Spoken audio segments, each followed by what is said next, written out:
ਇੱਕ ਓਂਕਾਰ ਸਤਨਾਮ ਕਰਤਾ ਪੁਰਖ ਨਿਰਭਉ ਨਿਰਵੈਰ ਅਕਾਲ ਮੂਰਤ ਅਜੂਨੀ ਸੈਭੰ ਗੁਰ ਪ੍ਰਸਾਦ। ਧੰਨ ਧੰਨ ਗੁਰੂ ਗ੍ਰੰਥ ਸਾਹਿਬ ਜੀ ਮਹਾਰਾਜ, ਧੰਨ ਗੁਰੂ ਗੋਬਿੰਦ ਸਿੰਘ ਸਾਹਿਬ ਸੱਚੇ ਪਾਤਸ਼ਾਹ। ਨਜ਼ਰ ਕਰਨ ਮਹਾਰਾਜ, ਕਿਰਪਾ ਕਰ ਦਿਓ ਹਜ਼ੂਰ। ਵਾਹਿਗੁਰੂ ਜੀ। ਅਸੀਂ ਹੁਣ 10ਵੀਂ ਪੌੜੀ ਤੇ ਅੱਜ ਵਿਚਾਰਨੀ ਹੈ। ਵਾਹਿਗੁਰੂ ਵਾਹਿਗੁਰੂ ਜੀ। ਸੁਣਿਆ ਸਤ ਸੰਤੋਖ ਗਿਆਨ, ਸੁਣਿਆ ਅਠਸਠ ਕਾ ਇਸ਼ਨਾਨ, ਸੁਣਿਆ ਪੜ ਪੜ ਪਾਵੈ ਮਾਨ, ਸੁਣਿਆ ਲਾਗੈ ਸਹਿਜ ਧਿਆਨ। ਨਾਨਕ ਭਗਤਾਂ ਸਦਾ ਵਿਗਾਸ, ਸੁਣਿਆ ਦੁਖ ਪਾਪ ਕਾ ਨਾਸ਼।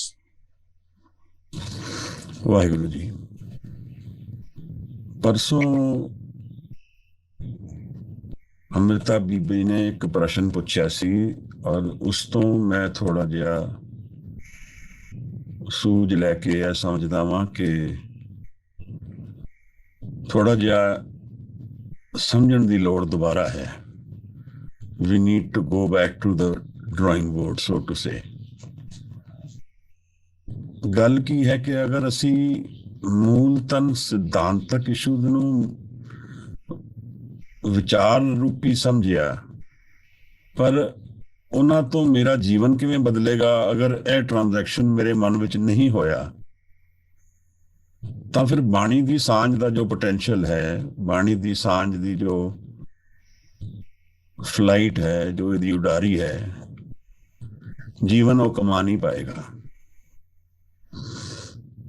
ਔਰ ਜੀਵਨ ਵਿੱਚ ਅਗਰ ਕੋਈ ਕਮਾਈ ਹੈ ਕਰਨ ਵਾਲੀ, ਉਹ ਹੈ ਆਪਣੇ ਆਪ ਨੂੰ ਜਾਣ ਲੈਣਾ, ਆਪਣੇ ਝੂਠ ਨੂੰ ਜਾਣ ਲੈਣਾ ਔਰ ਫਿਰ ਉਸ ਨੂੰ ਤਿਆਗ ਕੇ ਸਤ ਵਿੱਚ ਰਹਿਣਾ।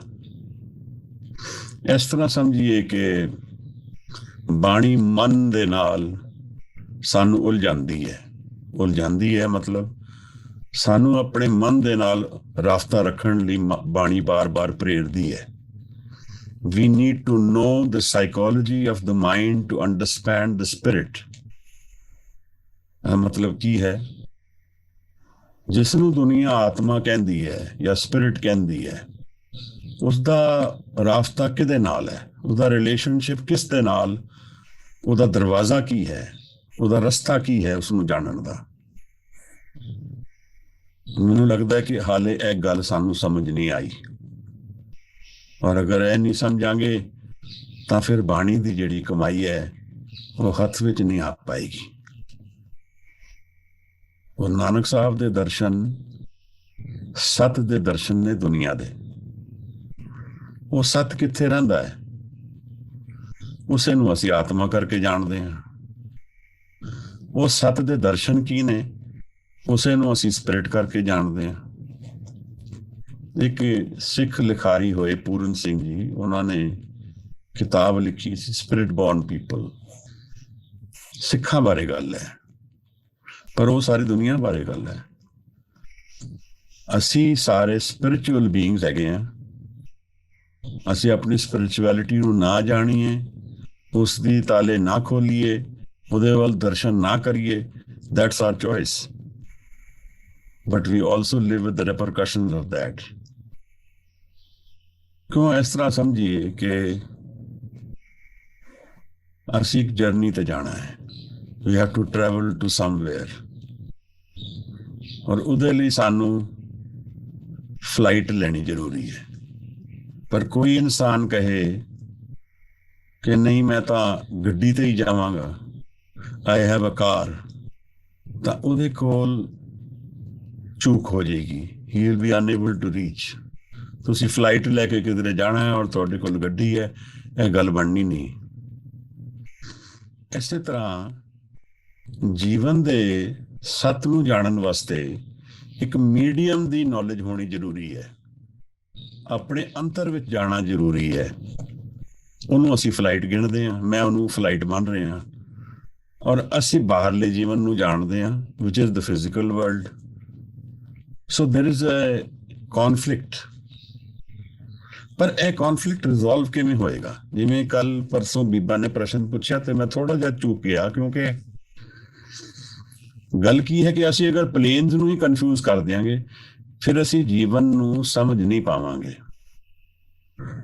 ਅਸੀਂ ਰੇਮਨ ਐਸੋ ਕਰ ਸੰਨਿਆਸਾ ਗੁਰੂ ਗੋਬਿੰਦ ਸਿੰਘ ਸਾਹਿਬ ਮਹਾਰਾਜ ਦਾ ਬ੍ਰਹਮ ਗਿਆਨ ਦਾ ਉਪਦੇਸ਼ ਹੈ, ਔਰ ਮੈਨੂੰ ਲੱਗਦਾ ਕਿ ਉਸ ਨਾਲੋਂ ਆਈਡੀਅਲ ਉਪਦੇਸ਼ ਸਾਡੇ ਜੀਵਨ ਤੋਂ ਹੋਰ ਕੋਈ ਨਹੀਂ ਹੈ। ਤਾਂ ਉਹਦੇ ਵਿੱਚ ਸਾਹਿਬ ਇੱਕ ਕਲੀਅਰ ਗੱਲ ਪਹਿਲੀ ਲਾਈਨ 'ਚ ਹੀ ਸਮਝਾ ਦਿੰਦੇ ਨੇ, ਰੇ ਮਨ ਐਸੋ ਕਰ ਸੰਨਿਆਸਾ ਬਨ ਸੇ ਸਦਨ ਸਭ ਹੈ ਕਰ ਸਮਝੋ ਮਨ ਹੀ ਮਾਹੇ ਉਦਾਸਾ। ਇੱਥੇ ਇੱਕ ਗੱਲ ਹੋ ਗਈ ਕਿ ਮਨ ਨਾਲ ਵਾਹ ਹੈ ਮੇਰਾ। ਆਪਣੇ ਮਨ ਨੂੰ ਸਮਝਾ ਰਹੇ ਹਨ, ਬਾਹਰ ਨੂੰ ਉਪਦੇਸ਼ ਨਹੀਂ ਕਰ ਰਹੇ ਹਨ। ਆਪਣੇ ਮਨ ਨੂੰ ਸਮਝਾਣਾ ਸਾਡੀ primary focus should be to deal with our mind only। ਬਾਹਰ ਨੂੰ ਉਪਦੇਸ਼ ਕਰਾਂਗੇ, ਆਪ ਨਹੀਂ ਕਮਾਵਾਂਗੇ, ਉਹਦਾ ਕੋਈ ਲਾਭ ਨਹੀਂ ਹੈ। ਬਾਣੀ ਵੀ ਕਹਿੰਦੀ ਹੈ, ਅਵਰ ਕੋ ਉਪਦੇਸੇ ਆਪ ਨਾ ਕਰੇ, ਆਵਤ ਜਾਵਤ ਜਨਮੇ ਮਰੇ। ਮੇਰਾ ਉਪਦੇਸ਼, ਮੇਰੀ ਐਨਰਜੀ ਮਸਟ ਬੀ ਰੂਟਡ ਇਨਵਰਡਸ। ਇਹ ਸ਼ਕਤੀ ਅੰਤਰ ਨੂੰ ਜਾਣੀ ਚਾਹੀਦੀ ਹੈ।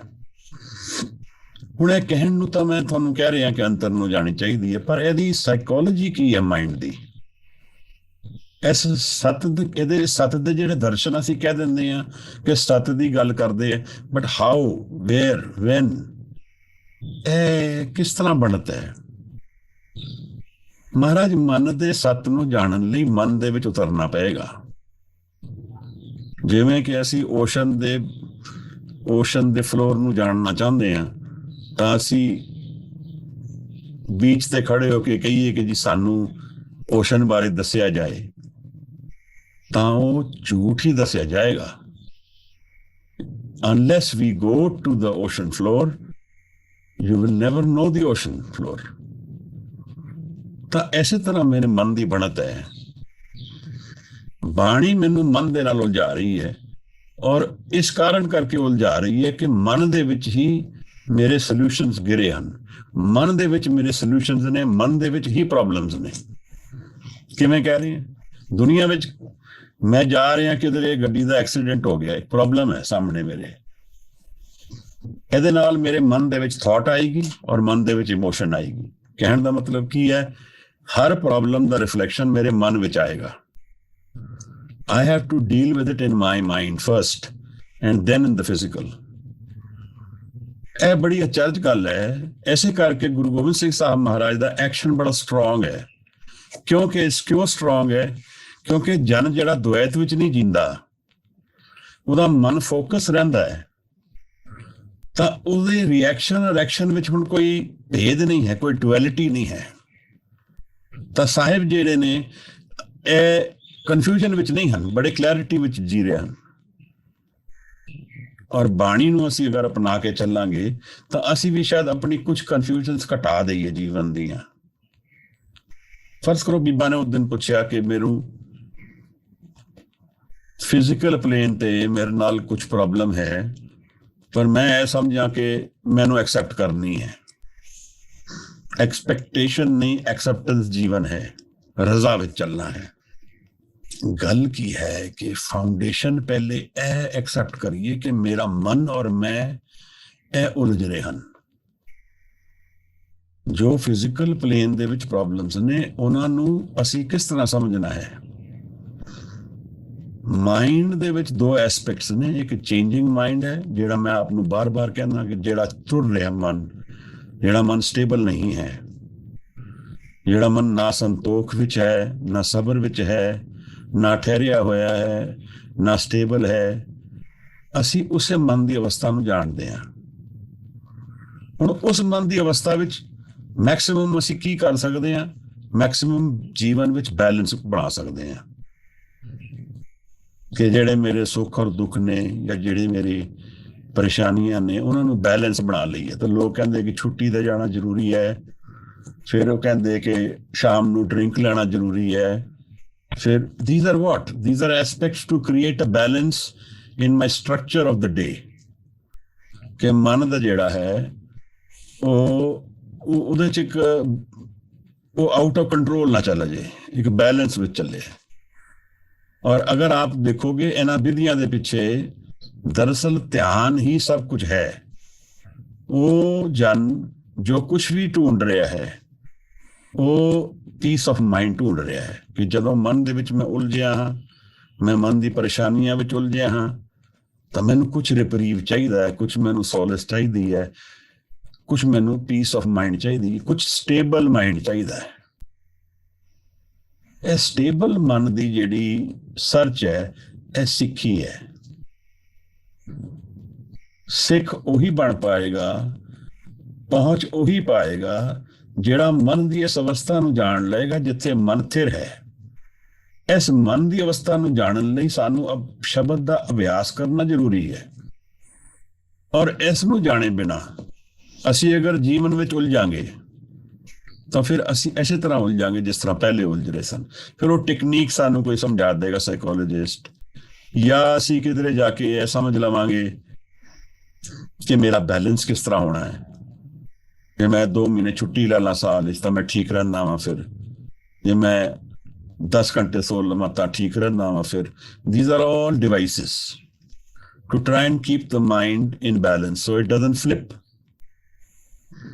ਪਰ ਅਸੀਂ ਦੇਖਦੇ ਹਾਂ ਕਿ ਇਹ ਫਿਰ ਵੀ ਕਈ ਵਾਰੀ ਕੰਟਰੋਲ ਨਹੀਂ ਹੁੰਦਾ, ਕਿਉਂਕਿ ਗੱਲ ਕੀ ਹੈ ਕਿ ਮਨ ਦੀਆਂ ਜਿਹੜੀਆਂ ਅਵਸਥਾਵਾਂ ਨੇ ਆਤਮਾ ਵੀ ਇਹਦੇ ਨਾਲ ਰਿਲੇਟ ਕਰਦੀ ਹੈ, ਸਤ ਵੀ ਇਸੇ ਨਾਲ ਰਿਲੇਸ਼ਨ ਰੱਖਦਾ ਹੈ।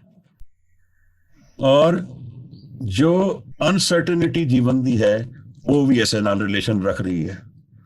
ਹੁਣ ਮੈਂ ਇਹਦੇ ਚ ਬੜਾ ਕਨਫਿਊਜ਼ਡ ਹਾਂ ਕਿ ਮੇਰਾ ਆਤਮਿਕ ਜੀਵਨ ਵੀ ਮਨ ਵਿੱਚ ਹੈ ਔਰ ਇਹ ਅਨਸਰਟਨਿਟੀ ਵੀ ਮੇਰੇ ਮਨ ਵਿੱਚ ਹੈ। ਅਗਰ ਕੋਈ ਮੈਨੂੰ ਬੁਰੀ ਤਰ੍ਹਾਂ ਡੀਲ ਕਰਦਾ ਹੈ ਤੇ ਉਹ ਵੀ ਮੇਰੇ ਮਨ ਵਿੱਚ ਹੈ। ਪਰ ਹੁਣ ਮੈਂ ਕੀ ਐਕਸੈਪਟ ਕਰਨਾ ਹੈ ਔਰ ਕੀ ਐਕਸੈਪਟ ਨਹੀਂ ਕਰਨਾ ਹੈ, ਜੀਵਨ ਨੂੰ ਮੈਂ ਕਿਸ ਤਰ੍ਹਾਂ ਜਾਣਨਾ ਹੈ। ਗੱਲ ਕੀ ਹੁੰਦੀ ਹੈ ਕਿ ਜਦ ਤੱਕ ਅਸੀਂ ਮਨ ਦੇ ਗਹਿਰਾਈਆਂ 'ਚ ਨਹੀਂ ਉਤਰਾਂਗੇ, ਕਿਵੇਂ ਕਿ ਮੈਨੂੰ ਕਨਫਿਊਜ਼ਨ ਹੋ ਗਿਆ ਜੀਵਨ ਬਾਰੇ ਕੁਝ, ਔਰ ਮੈਂ ਆਪਣੀ ਵੀ ਗੱਲ ਕਰਦਾ, ਮੈਂ ਸਿਰਫ ਆਪ ਨਾਲ ਨਹੀਂ ਕਹਿ ਰਿਹਾ। ਜੀਵਨ ਵਿੱਚ ਥਾਟਸ ਨਾਲ ਜਿਹੜਾ ਅਨਕੌਨਸ਼ੀਅਸ ਕਲੈਕਟਿਵ ਮਾਈਂਡ ਹੈ, ਜਿਹਦੀ ਗੱਲ ਪਹਿਲੇ ਵੀ ਅਸੀਂ ਕੀਤੀ ਸੀ, MK ਜੀ ਨੇ ਪੁੱਛਿਆ ਸੀ ਜੀ ਇਹ ਕੀ ਹੁੰਦਾ ਹੈ। ਇੱਕ ਕਲੈਕਟਿਵ ਮਾਈਂਡ ਵੀ ਹੈ ਅਨਕੌਨਸ਼ੀਅਸਲੀ, ਉਹ ਸਾਡੇ ਆਲੇ ਦੁਆਲੇ ਹੈਗਾ, ਉਹਦੀ ਥਾਟਸ ਸਾਨੂੰ ਮਿਲਦੀਆਂ ਰਹਿੰਦੀਆਂ, ਅਸੀਂ ਉਸ ਤੋਂ ਵੀ ਸਟਿਮੂਲੇਟ ਹੋ ਜਾਂਦੇ ਹਾਂ। ਕਈ ਵਾਰ ਸਾਨੂੰ ਲੱਗਦਾ ਹੈ ਮੇਰੀਆਂ ਥਾਟਸ ਹੈਗੀਆਂ, ਹੁਣ ਉੱਥੇ ਵੀ ਮੇਰਾ ਫਸਣ ਦਾ ਰਾਹ ਹੈਗਾ।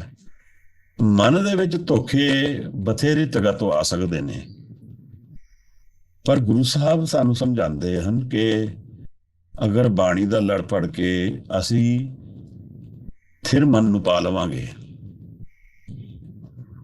ਇੱਕ ਸਟੇਬਲ ਮਾਈਂਡ ਦੀ ਅਵਸਥਾ ਨੂੰ ਜਾਣ ਲਵਾਂਗੇ, ਤਾਂ ਇੱਕ ਪਰਸਪੈਕਟਿਵ ਮਿਲ ਜਾਏਗਾ ਮੈਨੂੰ। ਮੇਰਾ ਕੀ ਮਤਲਬ ਹੈ ਕਿ ਮੈਂ ਉਸ ਨਾਮ ਦੇ ਪਰਸਪੈਕਟਿਵ ਤੋਂ ਹੁਣ ਜੀਵਨ ਨੂੰ ਦੇਖ ਸਕਾਂਗਾ, ਹੁਣ ਇਹ ਚੇਂਜਿੰਗ ਪਰਸਪੈਕਟਿਵ ਨੂੰ ਦੇਖ ਸਕਾਂਗਾ, ਤਾਂ I will be more judicious in my decisions, I will be less unstable।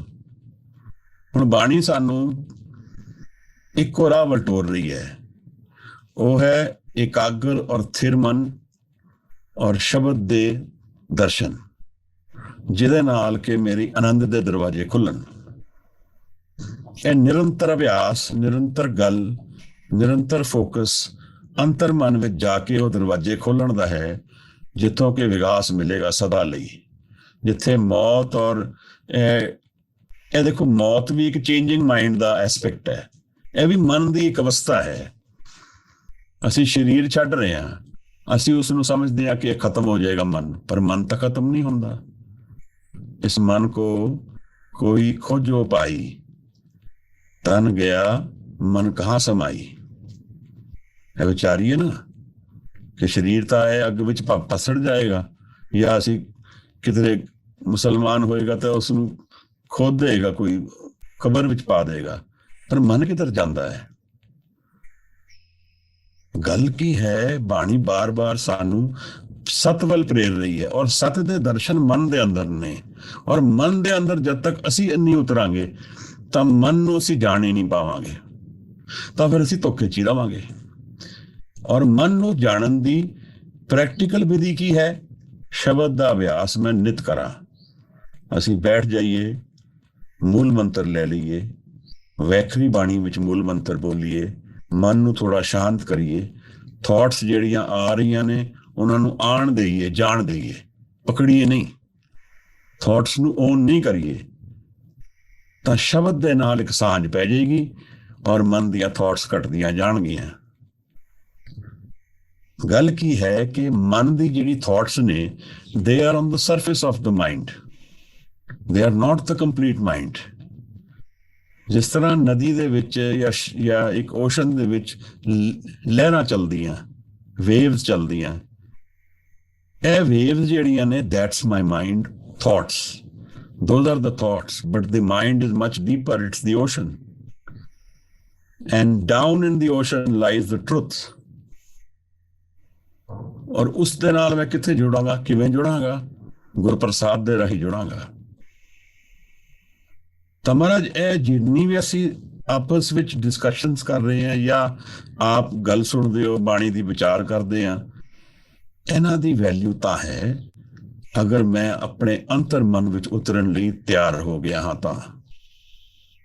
ਨਹੀਂ ਤਾਂ ਆਪ ਨੂੰ ਕੁਝ ਸੁਪਰਫਿਸ਼ੀਅਲ ਚੇਂਜ ਆਏਗਾ, ਬਟ ਮੇਜਰ ਚੇਂਜ ਨਹੀਂ ਆਏਗਾ ਜੀਵਨ ਦਾ। ਜੀਵਨ ਨੂੰ ਪਲਟਣ ਦੀ ਵਿਧੀ ਹੈ ਬਾਣੀ। ਇਸ ਤਰ੍ਹਾਂ ਗੱਲ ਸਮਝੀਏ ਕਿ ਅਗਰ ਮਨ ਨੂੰ ਮੈਂ ਜਾਣ ਲਿਆ ਤਾਂ ਫਿਰ ਮੈਂ ਮਨ ਦੀ ਉਹ ਐਸਪੈਕਟਸ ਰਿਅਲਾਈਜ਼ ਕਰ ਲਏ ਜਿਹਦੇ ਨਾਲ ਮੈਨੂੰ ਸਦਾ ਲਈ ਵਿਕਾਸ ਮਿਲੇਗਾ। ਹੁਣ ਅਸੀਂ ਬਾਣੀ 'ਚ ਪੜ੍ਹਦੇ ਪਏ ਹਾਂ ਸਦਾ ਵਿਕਾਸ, ਪਰ ਇਹ ਸਦਾ ਵਿਕਾਸ ਦੀ ਵਿਧੀਆਂ ਜਿਹੜੀਆਂ ਬਾਣੀ ਸਾਨੂੰ ਦੱਸ ਰਹੀ ਹੈ, ਗੁਰੂ ਨਾਨਕ ਸਾਹਿਬ ਸਾਨੂੰ ਇਸ਼ਾਰੇ ਕਰਦੇ ਨੇ, ਜਿਵੇਂ ਧਿਆਨ ਵਿੱਚ ਬੈਠਣਾ ਹੈ। ਇਹ ਸੁਣਨ ਦਾ ਇੱਕ ਐਸਪੈਕਟ, ਸੁਣਨ ਦਾ ਇੱਕ ਨੇਚਰ ਜਿਹੜਾ ਹੈ ਉਹ ਪੂਰਨ ਧਿਆਨ ਹੈ। ਗਾਵੀਏ ਸੁਣੀਏ, ਇਹਨਾਂ ਦੋਨਾਂ ਦਾ ਅਰਥ ਧਿਆਨ ਬਣਦਾ ਹੈ। ਔਰ ਇਸ ਪੌੜੀ ਵਿੱਚ ਗੁਰੂ ਸਾਹਿਬ ਸਾਨੂੰ ਧਿਆਨ ਵਿੱਚ ਉਤਾਰ ਦੇਣਗੇ। ਧਿਆਨ ਵਿੱਚ ਕਿਵੇਂ ਉਤਰਦਾ ਇਨਸਾਨ? ਕੋਈ ਆਪ ਬੈਠੇ, ਆਪ ਦੀ ਥਾਟਸ ਆਈਆਂ, ਆਪ ਦੀ ਥਾਟਸ ਗਈਆਂ, ਘਟ ਗਈਆਂ, ਹੋਰ ਘਟ ਗਈਆਂ, ਖਤਮ ਹੋ ਗਈ ਥਾਟ, ਹੈ ਨਹੀਂ ਥਾਟ। ਹੁਣ ਇਕਾਗਰ ਮਨ ਦੀ ਅਵਸਥਾ ਆ ਗਈ, ਹੁਣ ਸ਼ਬਦ ਨਾਲ ਜੁੜ ਗਿਆ, ਹੁਣ ਗੁਰਪ੍ਰਸਾਦ ਦੀ ਉਡੀਕ ਰੱਖਣੀ ਹੈ ਬਸ। ਇੱਕ ਦਿਨ ਐਸਾ ਆ ਸਕਦਾ ਹੈ ਜਦੋਂ ਮੇਰਾ ਪੂਰਾ ਅੰਤਰ ਬਾਹਰ ਆਨੰਦ ਵਿੱਚ ਖੇਡ ਸਕੇਗਾ। ਇਹ ਪੋਟੈਂਸ਼ੀਅਲ ਹੈ ਮਹਾਰਾਜ, ਇਹਨੂੰ ਤੁਸੀਂ ਦੂਰ ਦੀ ਗੱਲ ਨਾ ਸਮਝੋ।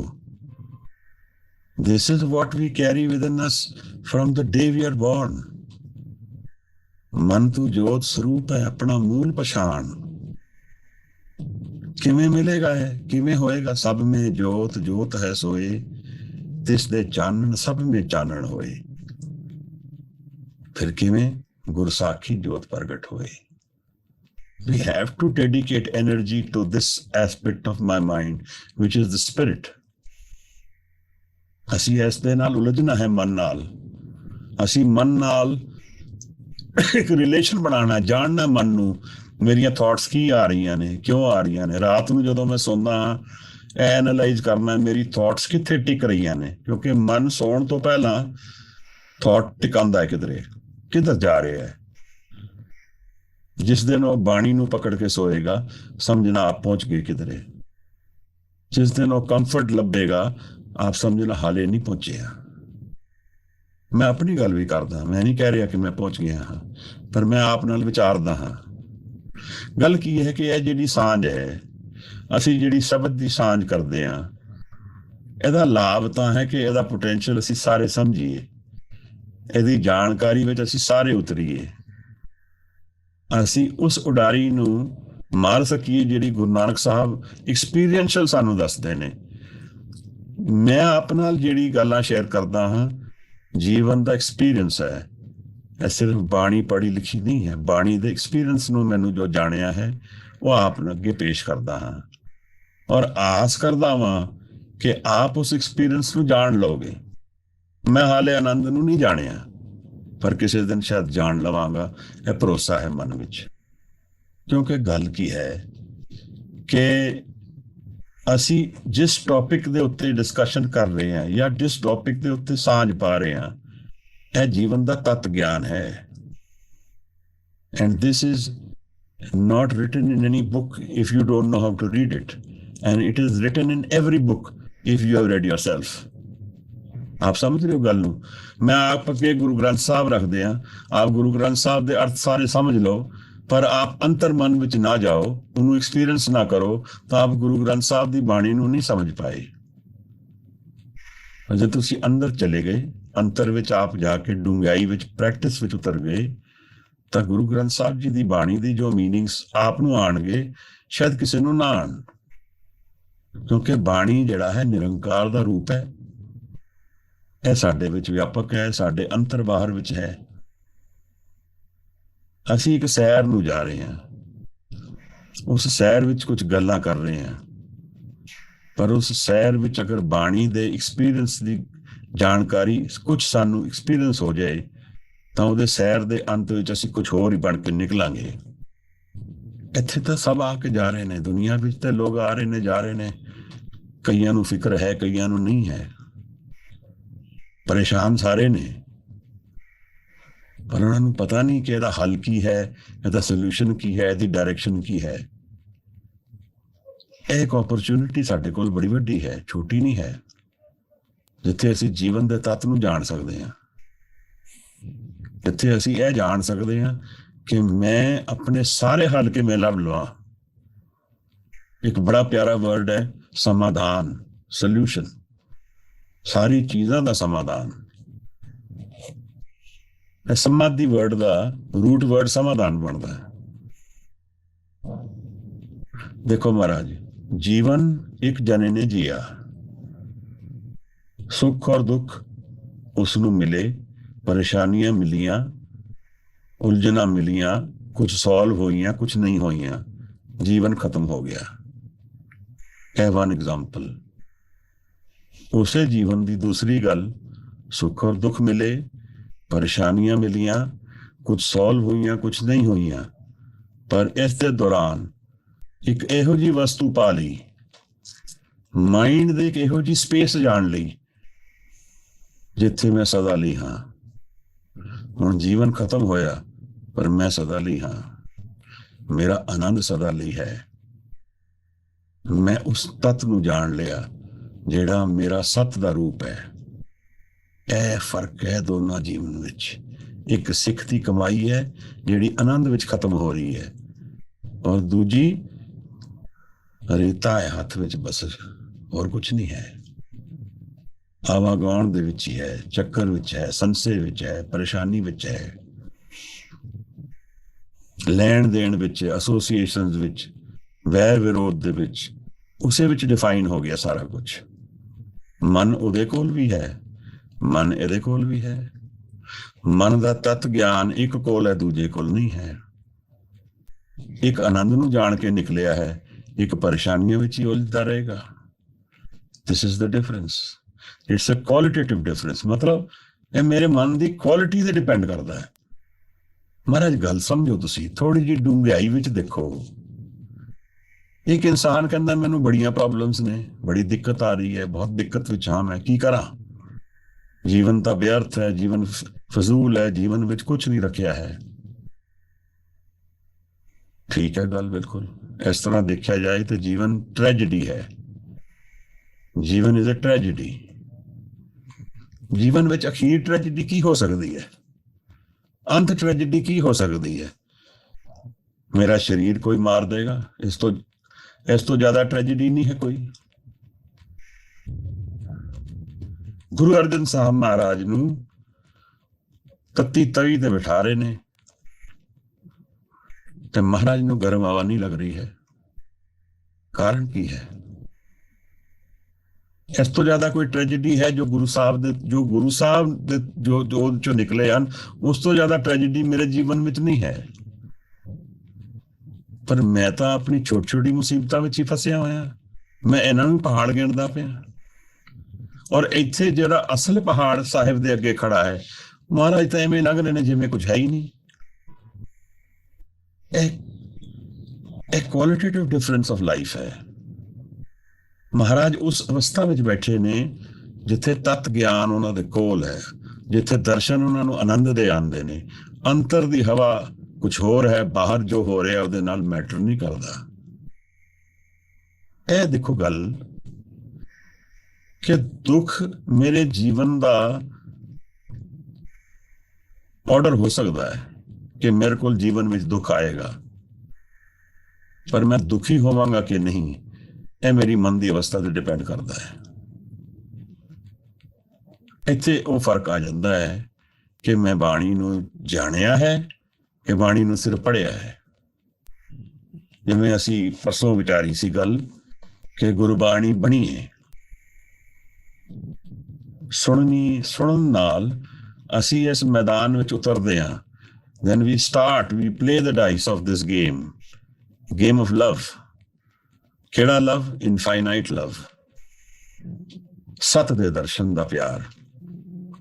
ਗੱਲ ਥੋੜੀ ਜਿਹੀ ਨਾ ਇਹ ਐਸਪੈਕਟ ਜਾਣਨਾ ਜ਼ਰੂਰੀ ਇਸ ਕਰਕੇ ਵੀ ਹੈ ਕਿ ਬਾਣੀ ਦੀ ਵਿਚਾਰ ਵਿੱਚ ਉਤਰ ਕੇ ਅਸੀਂ ਸੋਚੀਏ, ਕਿਉਂਕਿ ਇਹਨੂੰ ਇੱਕ ਹੋਰ ਤਰ੍ਹਾਂ ਵੀ ਅਸੀਂ ਲੈਂਦੇ ਹਾਂ ਕਈ ਵਾਰ, ਕਿ ਅਸੀਂ ਕਹਿੰਦੇ ਹਾਂ ਚਲੋ ਜੀਵਨ ਤਾਂ ਇੰਨਾ ਕੁਝ ਹੋ ਗਿਆ, ਹੁਣ ਕੁਝ ਘੰਟੇ ਸ਼ਬਦ ਦੀ ਵਿਚਾਰ ਕਰ ਲੈਂਦੇ ਹਾਂ, ਇੱਕ ਬੈਲੈਂਸ ਬਣ ਜਾਏਗਾ।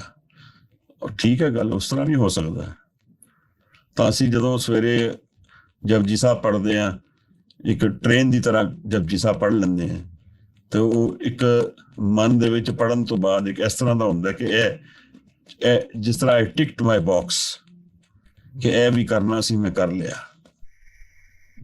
ਪਰ ਉਹ ਬਾਣੀ ਦਾ ਪੋਟੈਂਸ਼ੀਅਲ ਨਹੀਂ ਹੈ। ਬਾਣੀ ਤੇ ਜੀਣੀ ਪਏਗੀ। There are no shortcuts. Then we are not playing the game. ਅਸੀਂ ਅਗਰ ਸਮਝੀਏ ਕਿ ਅਸੀਂ ਕਿਤਾਬ ਖੋਲੀ ਔਰ ਕਿਤਾਬ ਖੋਲ ਕੇ ਪੜ੍ਹੀ ਨਹੀਂ, ਤੇ ਬੈਟਰ ਤਾਂ ਖੋਲੀ ਹੀ ਨਾ ਫਿਰ। ਇਸੇ ਤਰ੍ਹਾਂ ਮਨ ਇੱਕ ਕਿਤਾਬ ਹੈ, ਇਹਨੂੰ ਪੜ੍ਹਨਾ ਪਏਗਾ, ਇਹਦੇ 'ਚ ਉਤਰਨਾ ਪਏਗਾ, ਮਨ ਵਿੱਚ ਉਤਰ ਕੇ ਮਨ ਨੂੰ ਜਾਣਨਾ ਪਏਗਾ। ਔਰ ਜਿਸ ਦਿਨ ਜਾਣ ਲਵਾਂਗੇ, ਉਸ ਦਿਨ ਕੋਈ ਪੜ੍ਹੇ ਲਿਖੇ ਵੀ ਸਾਨੂੰ ਨਹੀਂ ਪੜ੍ਹਾ ਪਾਉਣਗੇ, ਕਿਉਂਕਿ ਅਸੀਂ ਉਸ ਅਵਸਥਾ ਨੂੰ ਜਾਣਦੇ ਹੋਵਾਂਗੇ। ਮੇਰੀ ਸਬਮਿਸ਼ਨ ਹੈ, ਸਾਨੂੰ ਸਾਰਿਆਂ ਨੂੰ ਇਸ ਪਾਸੇ ਟੁਰਨਾ ਚਾਹੀਦਾ ਹੈ। ਸਾਨੂੰ ਸਾਰਿਆਂ ਨੂੰ ਮਨ ਵਿੱਚ ਉਤਰਨਾ ਚਾਹੀਦਾ ਹੈ। ਕੁਝ ਦੇਰ ਸ਼ਾਂਤ ਵਿੱਚ ਬੈਠੀਏ। ਪਹਿਲਾ ਸਟੈਪ ਮੈਂ ਰਿਲੈਕਸੇਸ਼ਨ ਗਿਣਦਾ ਵਾਂ। ਟੀਵੀ ਦੇਖਣ ਦਾ ਰਿਲੈਕਸੇਸ਼ਨ ਨਹੀਂ ਹੈ। ਅੱਖਾਂ ਬੰਦ ਕਰਕੇ ਮੈਂ ਸਵਾਸ ਨਾਲ ਰਿਲੈਕਸ ਹੋ ਗਿਆ, ਫਿਰ ਮੈਂ ਹੌਲੇ ਹੌਲੇ ਧਿਆਨ 'ਚ ਉਤਰ ਗਿਆ। ਥਾਟਲੈਸਨੈਸ ਵੱਲ ਟੁਰ ਪਿਆ ਮੇਰਾ ਮਨ।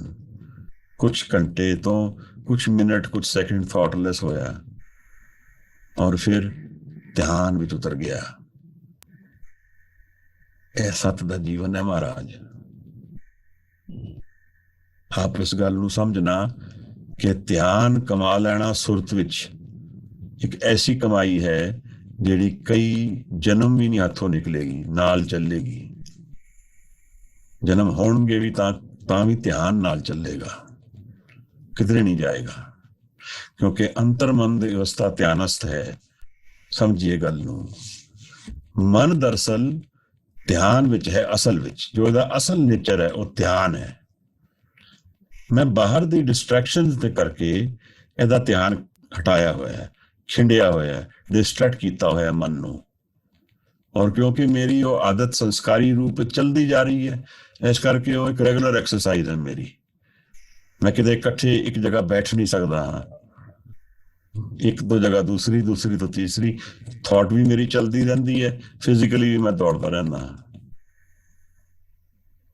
ਪਰ ਮਨ ਦੇ ਵਿੱਚ ਉਤਰਨਾ, ਮਨ ਨੂੰ ਜਾਣਨਾ ਔਰ ਮਨ ਚੋਂ ਸੱਤ ਨੂੰ ਜਾਣ ਲੈਣਾ, ਇਹ ਗੁਰੂ ਨਾਨਕ ਸਾਹਿਬ ਨੇ ਸਾਨੂੰ ਇਸ ਵੱਲ ਪ੍ਰੇਰਿਆ ਹੈ। ਬਾਣੀ ਸਾਨੂੰ ਇਸ ਡਾਇਰੈਕਸ਼ਨ ਵੱਲ ਲਿਜਾ ਰਹੀ ਹੈ। ਹੁੰਦਾ ਸੰਤੋਖ ਸਰਮ ਪਦ ਝੋਲੀ, ਧਿਆਨ ਕੀ ਕਰੇ ਵਿਭੂਤ। ਖਿੰਥਾ ਕਾਲ ਕੁਆਰੀ ਕਾਇਆ, ਜੁਗਤ ਡੰਡਾ ਪ੍ਰਤੀਤ। आई पंथी सगल जमाती, मन जीते जग जीत। ਇਹਦਾ ਮਤਲਬ ਮਨ ਨੂੰ ਨਹੀਂ ਜਿੱਤਿਆ ਤੇ ਹਾਰ ਕੇ ਗਿਆ, ਇਹ ਤੇ ਕਲੀਅਰ ਹੈ। ਸੋ ਸਾਡੀ ਸਾਰੀ ਐਫਰਟ ਜਿਹੜਾ ਹੈ ਉਹ ਮਨ ਵਿੱਚ ਉਲਝਣ ਦਾ ਹੋਣਾ। 1 ਘੰਟਾ ਦਈਏ, ਅੱਧਾ ਘੰਟਾ ਦਈਏ, ਜਦੋਂ ਮਰਜ਼ੀ ਦਈਏ, ਇਹੋ ਜਿਹਾ ਦਈਏ ਜਦੋਂ ਇਕਾਂਤ ਹੋ ਜਾਏ ਮਨ, ਦੁਨੀਆ ਤੋਂ ਮਨ ਟੁੱਟ ਜਾਏ। ਮੈਂ ਕੌਣ ਹਾਂ, ਕੀ ਹਾਂ, ਕਿਹੜੇ ਬੱਚੇ ਨੇ, ਕੌਣ ਆ, ਸਭ ਪਾਸੇ ਹੋ ਜਾਏ। ਇੱਕ ਇਹੋ ਜਿਹਾ ਪੀਸ ਮਿਲ ਜਾਏ ਮੈਨੂੰ ਕਿ ਮੈਂ ਹੁਣ ਸ਼ਬਦ ਦੇ ਨਾਲ ਜਦੋਂ ਵਾਸਤਾ ਰੱਖਾਂ ਤਾਂ ਸੁਰਤ ਔਰ ਸ਼ਬਦ ਦੀ ਖੇਡ ਚੱਲ ਪਏ ਅੰਦਰ। ਇਸ ਵੱਲ ਜਾਣਾ ਹੈ ਅਸੀਂ। ਇਹ ਕੇਵਲ ਗੱਲਾਂ ਨਹੀਂ ਹਨ, ਇਹ ਆਪਦੀ ਰਿਐਲਿਟੀ ਹੈ, ਮੇਰੀ ਰਿਐਲਿਟੀ ਹੈ। ਇਹ ਕੇਵਲ ਕਹੀ ਸੁਣੀ ਨਹੀਂ ਹੈ ਮਹਾਰਾਜ, ਇਹ ਕਮਾਈ ਦੀ ਗੱਲਾਂ ਨੇ ਸਾਹਿਬ ਜੀ। ਅਸੀਂ ਕਮਾਵਾਂਗੇ ਤਾਂ ਸੱਤ ਦੇ ਦਰਸ਼ਨ ਲੈ ਕੇ ਨਾਲ ਜਾਵਾਂਗੇ, ਨਹੀਂ ਕਮਾਵਾਂਗੇ ਤਾਂ ਇਹ ਸਮਝਾਂਗੇ ਕਿ ਕੁਝ ਘੰਟੇ ਅਸੀਂ ਬਾਣੀ ਸੁਣੀ ਸੀ, ਕਮਾਇਆ ਕੁਛ ਵੀ ਨਹੀਂ ਵਿੱਚੋਂ।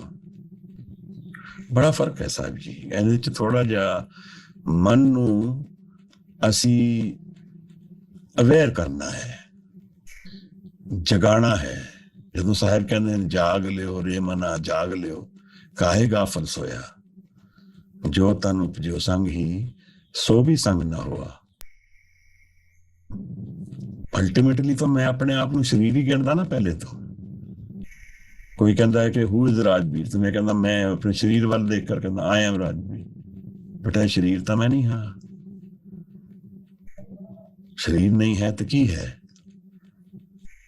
ਮੇਰਾ ਸੱਤ ਕਿੱਥੇ ਹੈ? ਇਹ ਕੂੜ ਦੀ ਪਾਲ ਕਿਵੇਂ ਟੁੱਟੇਗੀ? ਇਹ ਸ਼ਬਦ ਦੇ ਅਭਿਆਸ ਨਾਲ ਟੁੱਟੇਗੀ, ਸ਼ਬਦ ਦੇ ਐਫਰਟ ਨਾਲ ਟੁੱਟੇਗੀ, consistent effort now. That will make the qualitative difference in my life between my knowing and my just being knowledgeable. दोनों च फर्क है। मैं पूरी बाणी कंठ कर लवा पर कमावा ना, और मैं कुछ बाणी जान लवा पर कमा लवा। मन नाल उलझे बिना, जिवें भगत कबीर सानू दसदे सी, शब्द भी असीं विचारिया सी, बंदे खोज दिल हर रोज ना फिर परेशानी माहे। तो मतलब की है, मन ही गिर गया तो परेशानी कितों रहनी? भगत कबीर कह रहे हैं थॉट्स गिर गई हैं, there is no mind now, तो देयर इज नो परेशानी। मैं आपको दोनों एग्जाम्पल क्लीयरली दसे हैं। एक विच ਉਹੀ ਚੀਜ਼ ਹੈ, ਫਿਜ਼ੀਕਲ ਲੈਵਲ ਤੇ ਔਰ ਚੇਂਜਿੰਗ ਮਾਈਂਡ ਦੇ ਲੈਵਲ ਤੇ ਦੋਨਾਂ 'ਚ ਕੋਈ ਫਰਕ ਨਹੀਂ ਹੈ। ਪਰ ਇੱਕ ਕੋਲ ਇੱਕ ਇਹੋ ਜਿਹੇ ਦਰਸ਼ਨ ਨੇ ਜਿਹੜਾ ਸਭ ਕੁਝ ਚਲਾ ਗਿਆ ਤਾਂ ਵੀ ਨਾਲ ਖੜਾ ਹੈ। ਇਹੋ ਜਿਹੀ ਇੱਕ ਸਟੇਬਿਲਿਟੀ ਹੈ ਜਿੱਥੇ ਮੈਂ ਅਗਰ ਪੈਰ ਰੱਖ ਕੇ ਜੀਵਨ ਨੂੰ ਦੇਖਾਂਗਾ ਤਾਂ ਸੋਲੂਸ਼ਨਸ ਵੀ ਬੈਟਰ ਲੈ ਲਵਾਂਗਾ ਜੀਵਨ ਦੇ। ਤਾਂ ਅਸੀਂ ਪਲੇਨਸ ਨੂੰ ਕਨਫਿਊਜ਼ ਨਾ ਕਰੀਏ। ਅਸੀਂ ਪਲੇਨਸ ਨੂੰ ਜੀਵਨ ਜਿਹੜਾ ਜੀਣਾ ਉਹ ਪੂਰਾ ਜੀ, ਅਸੀਂ ਉੱਥੇ ਆਸਾਂ ਨਾਲ ਨਹੀਂ ਜੀਵਾਂਗੇ ਤੇ ਕਿਵੇਂ ਜੀਵਾਂਗੇ ਫਿਰ? ਹਾਂ, ਪਰ ਜਦੋਂ ਮਨ ਬਾਣੀ ਨਾਲ ਪ੍ਰੇਮ ਪਾ ਕੇ ਸ਼ਾਂਤ ਹੋਏਗਾ, ਸੰਤੋਖ ਵਿੱਚ ਹੋਏਗਾ, ਤਾਂ ਫਿਰ ਮਨ ਰਿਐਕਟਿਵ ਮੋਡ ਵਿੱਚ ਨਹੀਂ ਆਏਗਾ, ਬਫਰਿੰਗ ਹੋ ਜਾਏਗੀ। ਬਫਰਿੰਗ ਮਤਲਬ ਕਿਸੇ ਨੇ ਮੇਰੇ ਨਾਲ ਨੈਗੇਟਿਵਿਟੀ ਕੀਤੀ, ਮੇਰੇ ਕੋਲ ਹੁਣ ਸ਼ਮਤਾ ਹੈ ਟੂ ਅਬਜ਼ੌਰਬ ਇਟ, ਕਿਉਂਕਿ ਮਨ ਵਿੱਚ ਖੇੜਾ ਹੈ, ਮਨ ਵਿੱਚ ਇੱਕ ਆਨੰਦ ਹੈ, ਮਨ ਵਿੱਚ ਇੱਕ ਖੁਸ਼ੀ ਹੈ, ਮਨ ਭਰਿਆ ਨਹੀਂ ਹੋਇਆ। ਜਿਵੇਂ ਅਸੀਂ ਰਿਲੇਸ਼ਨਸ਼ਿਪਸ ਦੇਖਦੇ ਹਾਂ ਤਾਂ ਉੱਥੇ ਅਸੀਂ ਇਹ ਚੀਜ਼ ਦੇਖਦੇ ਹਾਂ ਕਿ ਜੀ ਇਮੋਸ਼ਨਲ ਬੈਂਕ ਬੈਲੈਂਸ ਹੋਣਾ ਚਾਹੀਦਾ। ਮਤਲਬ ਕੀ ਹੈ ਕਿ ਦੋ ਲੋਕਾਂ ਵਿੱਚ ਪਿਆਰ ਹੈ ਬਹੁਤ ਜ਼ਿਆਦਾ, ਉਹ ਕਿਤੇ 2 ਦਿਨ ਲੜਾਈ ਹੋ ਗਈ ਤਾਂ ਕੋਈ ਫਰਕ ਨਹੀਂ ਪੈਣ ਵਾਲਾ, ਕਿਉਂਕਿ ਪਿਆਰ ਦਾ ਬੈਂਕ ਬੈਲੈਂਸ ਹੈ। ਇਸ ਤਰ੍ਹਾਂ ਮਨ ਵਿੱਚ ਆਨੰਦ ਦਾ ਬੈਂਕ ਬੈਲੈਂਸ ਹੈ। ਬਾਹਰ ਦੀ ਕਨਫਿਊਜ਼ਨਸ, ਬਾਹਰ ਦੀ ਕੇਓਸ, ਬਾਹਰ ਦੀ ਪ੍ਰੋਬਲਮਸ ਉਸੇ ਤਰ੍ਹਾਂ ਨੇ, ਪਰ ਮੈਂ ਮਨ ਦੀ ਐਬਿਲਿਟੀ ਹੁਣ ਜ਼ਿਆਦਾ ਹੈ ਕਿਉਂਕਿ it's full of energy, it's not despondent, ਔਰ ਉਹ ਚੜ੍ਹਦੀ ਕਲਾ ਚ ਨਾਮ ਕਰਕੇ। ਗੁਰੂ ਨਾਨਕ ਸਾਹਿਬ ਸਾਨੂੰ ਮਨ ਦੇ ਵਿੱਚ ਉਤਰਨ ਦੀ ਵਿਧੀਆਂ ਦੱਸਦੇ ਹਨ, ਮਨ ਨੂੰ ਜਾਣਨ ਦੀ ਵਿਧੀਆਂ ਦੱਸਦੇ ਹਨ, ਮਨ ਨੂੰ ਜਿੱਤਣ ਦੀ ਵਿਧੀ ਦੱਸਦੇ ਹਨ, ਅਲਟੀਮੇਟ ਵਿਕਟਰੀ ਦੱਸਦੇ ਹਨ। ਉਹੀ ਅਲਟੀਮੇਟ ਵਿਕਟਰੀ ਜਿਹੜੀ ਜ਼ਫਰਨਾਮਾ ਵਿੱਚ ਗੁਰੂ ਗੋਬਿੰਦ ਸਿੰਘ ਸਾਹਿਬ ਕਹਿ ਰਹੇ ਹੈ, ਸਾਜ਼ੋ ਨਾ ਬਾਜ਼ੋ ਨਾ ਫੌਜ਼ੋ ਨਾ ਫਰਸ਼, खुदाबंद बख्शन दे वो ऐश अर्श। कि मेरी ऐश और मेरा अर्श, मेरा जो खुदा दी कृपा है वो किसी चीज से डिपेंडेंट नहीं है। औरंगजेब तेन दिखता है कि तू मेरे फौजा ले लिया या मेरे शस्त्र ले ले या मेरी जगह ले ली, ਇਹਦੇ ਨਾਲ ਮੇਰੇ आनंद ਵਿੱਚ कोई फर्क ਪਿਆ है? कुछ फर्क नहीं पिया है। ना साजो ना बाजो ना फौजो ना फर्श, ना मेरे को महल ਹਨ, ना फौजा ने, ना रॉयल्टी है बाज वर्गी, ना मेरे को कोई साज है, कोई इंस्ट्रूमेंट्स हैं। खुदावंद बख्शन दे ओ ऐश अर्श। इन्हों कौन हराएगा? हार के कौन गया? औरंगजेब के गुरु साहब। अज देखो दुनिया विच की है रंग। अज तक गुरु गोबिंद सिंह साहब ते सीस देण लई लखां अज भी हाजिर ने। किथे औरंगजेब है? कारण यही कारण है, ਇਹਨਾਂ ਲੋਕਾਂ ਨੂੰ ਆਤਮਿਕ ਗਿਆਨ ਹੈ, ਬ੍ਰਹਮ ਗਿਆਨ ਹੈ। ਆਤਮਾ ਕੀ ਹੈ? ਮਨ ਦਾ ਉਹ ਹਿੱਸਾ ਜਿਹੜਾ ਸਦਾ ਸਟੇਬਲ ਔਰ ਆਨੰਦ ਵਿੱਚ ਹੈ। ਪੁਰਾਤਨ ਸਮੇਂ ਵਿੱਚ ਸਤ ਚਿਤ ਆਨੰਦ ਨਾਮ ਵਰਤਿਆ ਜਾਂਦਾ ਸੀ। ਸਤ ਹੈ, ਫੋਰਐਵਰ ਹੈ, ਚਿੱਤ ਦੇ ਵਿੱਚ ਹੈ, ਆਨੰਦ ਹੈ। ਸਤ ਦਾ ਮਤਲਬ ਕਦੇ ਚੇਂਜ ਨਹੀਂ ਹੋਏਗਾ, ਕੋਈ ਕੰਡੀਸ਼ਨ ਨਹੀਂ ਹੈ, ਸਦਾ ਲਈ ਹੈ। ਇਹ ਬਾਣੀ ਦਾ ਪੋਟੈਂਸ਼ੀਅਲ ਹੈ ਮਹਾਰਾਜ। ਅਸੀਂ अर्थ कर लीए, अर्थ जान लीए, कमाइए ना, तो फिर वो पोटेंशियल साडे हथों ओझल रहेगा। तो मेरी बेनती यह है कि असी मन दे विच उलझना है, सानू मन दे नाल वाह पाना है। और सुनना जिहड़ा है, ध्यान करना शब्द दा, शब्द नू पूरे ध्यान नाल सुनना, ध्यान विच हो जाना है। सुन समाध। एक जैन बुद्धिज्म की मैं गल आप नाल पहले भी शेयर की सी। उत्थे एक बड़ी प्यारी जी गल करते हैं ज़ाज़ेन। वो कहते हैं जस्ट सिटिंग। कितना कुछ कहता, दो शब्दां ने। सत का ज्ञान बस बैठना है। मतलब मैं बैठ गया, थॉटलेस हो गया, गुरप्रसाद मिल गया, आनंद हो गया।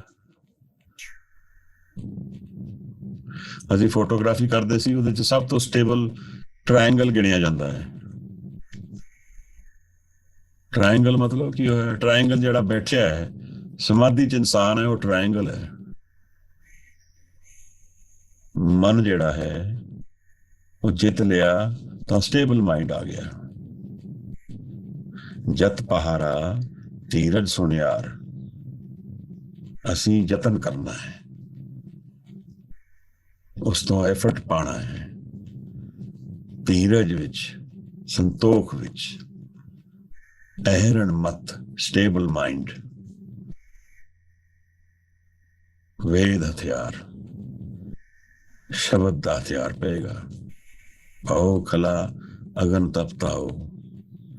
ਇਹ ਜਿਹੜਾ ਡਰ ਹੈ ਅਨਨੋਨ ਦਾ, ਅਨਸਰਟਨਿਟੀ ਦਾ, ਮੌਤ ਦਾ, ਇਹ ਫਿਕਰਾਂ ਨੇ ਜਿਹੜੀਆਂ, परेशानियां ने जड़ियां, इन्हां दा डर है।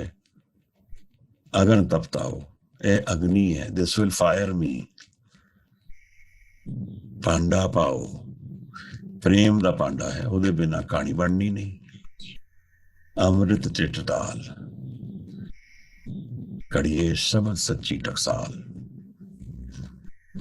गुरु नानक साहब दी एक मिंट है, सानू उहदे च इंट्रोड्यूस करदे ने कि वैल्थ बना लै भाई अपनी, कमाई कर लै, जीवन जिहड़ा मिलिया, जिस लिए मिलिया, इहदे च उतर जा महाराज। सत नूं जान लिया तो खेड़े में जावांगा, नहीं जानिया तो घुमदा फिरदा ही रहांगा। गल सारी इत्थे आंदी है कि मैं कितना keen हाँ, कितना जिज्ञासु हाँ to know the truths, to know my stability, to know how to solve the ultimate problems of life। कि वो जदों सॉल्व हो गया फिर सब सॉल्व ही है, बाकी तो चलता ही रहना है। यह कहानी है ना लोगों की इस तरह यूनीक है, यह निराली इस तरह ही है। ਕਿ ਇਹਨਾਂ ਨੇ ਸੁਰਤ ਵਿੱਚ ਸ਼ਬਦ ਔਰ ਸਤ ਨੂੰ ਵਸਾ ਲਿਆ ਹੈ। ਇਹਨਾਂ ਦੇ ਅੰਤਰ ਵਿੱਚ ਪ੍ਰੇਮ ਹੀ ਪ੍ਰੇਮ ਹੈ। ਉਸ ਆਪ ਗੁਰੂ ਨਾਨਕ ਸਾਹਿਬ ਨੂੰ ਜਿੱਧਰੋਂ ਮਰਜ਼ੀ ਦੇਖੋਗੇ, ਆਪ ਨੂੰ ਦਰਸ਼ਨ ਪ੍ਰੇਮ ਦੇ ਹੀ ਹੋਣਗੇ। ਤਾਂ ਅਸੀਂ ਅੱਜ ਦੀ ਜਿਹੜੀ ਸੁਣੀਏ ਦੀ ਪੌੜੀ ਹੈ, ਜੀ ਤਾਂ ਵੈਸੇ ਕਿਉਂਕਿ ਬੜੀ ਉੱਤਮ ਇਹ ਜਿਹੜੀ ਇਸ ਪੌੜੀ ਦੇ ਜੋ ਸ਼ਬਦ ਵਰਤੇ ਹੈ ਮਹਾਰਾਜ ਨੇ, ਇਹ ਸਿਖਰ ਤੇ ਸ਼ਬਦ ਨੇ, ਬ੍ਰਹਮ ਗਿਆਨ ਦੇ ਸ਼ਬਦ ਨੇ। ਇੱਥੇ ਤਾਂ ਜੀ ਕਰਦਾ ਕਿ ਧਿਆਨ ਵਿੱਚ ਹੀ ਬੈਠੀਏ ਬਸ ਇਹਨਾਂ ਸ਼ਬਦਾਂ ਦੇ। ਕੀ ਵਿਆਖਿਆ ਕਰਾਂਗੇ ਸਤ ਦੀ? ਅਸੀਂ ਕੋਈ ਵਿਆਖਿਆ ਹੈ ਨਹੀਂ, ਇਹ ਸਿਰਫ ਇਸ਼ਾਰੇ ਨੇ। ਸੁਣਨ ਦਾ ਮਤਲਬ ਕੀ ਹੈ? ਸੁਣਨ ਦਾ ਮਤਲਬ ਮਹਾਰਾਜ ਦੱਸਦੇ ਹੈ, ਜਦ ਮੈਂ ਆਪਣੇ ਅੰਤਰ ਦੀ ਆਵਾਜ਼ ਨਾ ਸੁਣ ਕੇ, ਆਪਣੇ ਮਨ ਦੀ ਈਗੋ ਦੀ ਆਵਾਜ਼ ਨਾ ਸੁਣ ਕੇ ਸ਼ਬਦ ਨੂੰ ਸੁਣਿਆ, ਜਿਹੜੇ ਮੇਰੀ ਸਾਰੇ ਦਿਨਾਂ ਦੀਆਂ ਪਰੇਸ਼ਾਨੀਆਂ ਉਹ ਜਲਾ ਇਹਨਾਂ ਨੂੰ ਛੱਡ ਦਿੱਤਾ। ਮੈਂ ਸੁਨ ਸਮਾਧ ਹੋ ਕੇ, ਇੱਕ ਇਸ਼ਾਰੇ ਇਕਾਗਰ ਮਨ ਹੋ ਕੇ ਮੈਂ ਹੁਣ ਸ਼ਬਦ ਨੂੰ ਸੁਣਿਆ, ਮੈਂ ਸੁਣ ਲਿਆ। that matters। ਮੈਂ ਸਾਰਾ ਜੀਵਨ ਆਪਣੀ ਹੀ ਪਰੇਸ਼ਾਨੀਆਂ ਨੂੰ ਸੁਣਦਾ ਰਵਾਂਗਾ, ਉਸੇ ਵਿੱਚ ਹੀ ਬਿਲਕਦਾ ਰਵਾਂਗਾ। I always keep reinforcing my incompleteness। ਮੈਂ ਹਮੇਸ਼ਾ ਆਪਣੇ ਅਧੂਰੇਪਨ ਦੇ ਵਿੱਚ ਹੀ ਰੋਂਦਾ ਰਹਿੰਦਾ। ਮੈਨੂੰ ਇਹ ਮਿਲਿਆ ਨਹੀਂ, ਜਾਂ ਮੇਰੀ ਇਹ ਪਰੇਸ਼ਾਨੀ ਹੈ, ਜਾਂ ਮੇਰੇ ਤੋਂ ਲੈ ਲਿਆ ਗਿਆ ਹੈ, ਜਾਂ ਇਹ ਲੈ ਲਿਆ ਜਾਏਗਾ, ਇਹ ਇਸ ਤਰ੍ਹਾਂ ਹੋਣਾ ਚਾਹੀਦਾ ਹੈ, ਜਾਂ ਇਸ ਤਰ੍ਹਾਂ ਹੈ। ਇਹਨਾਂ ਚੀਜ਼ਾਂ ਵਿੱਚ ਮੈਂ ਘੁੰਮਦਾ ਰਹਿੰਦਾ। ਸਭ ਕੁਝ ਹੋ ਜਾਏ ਅੱਜ।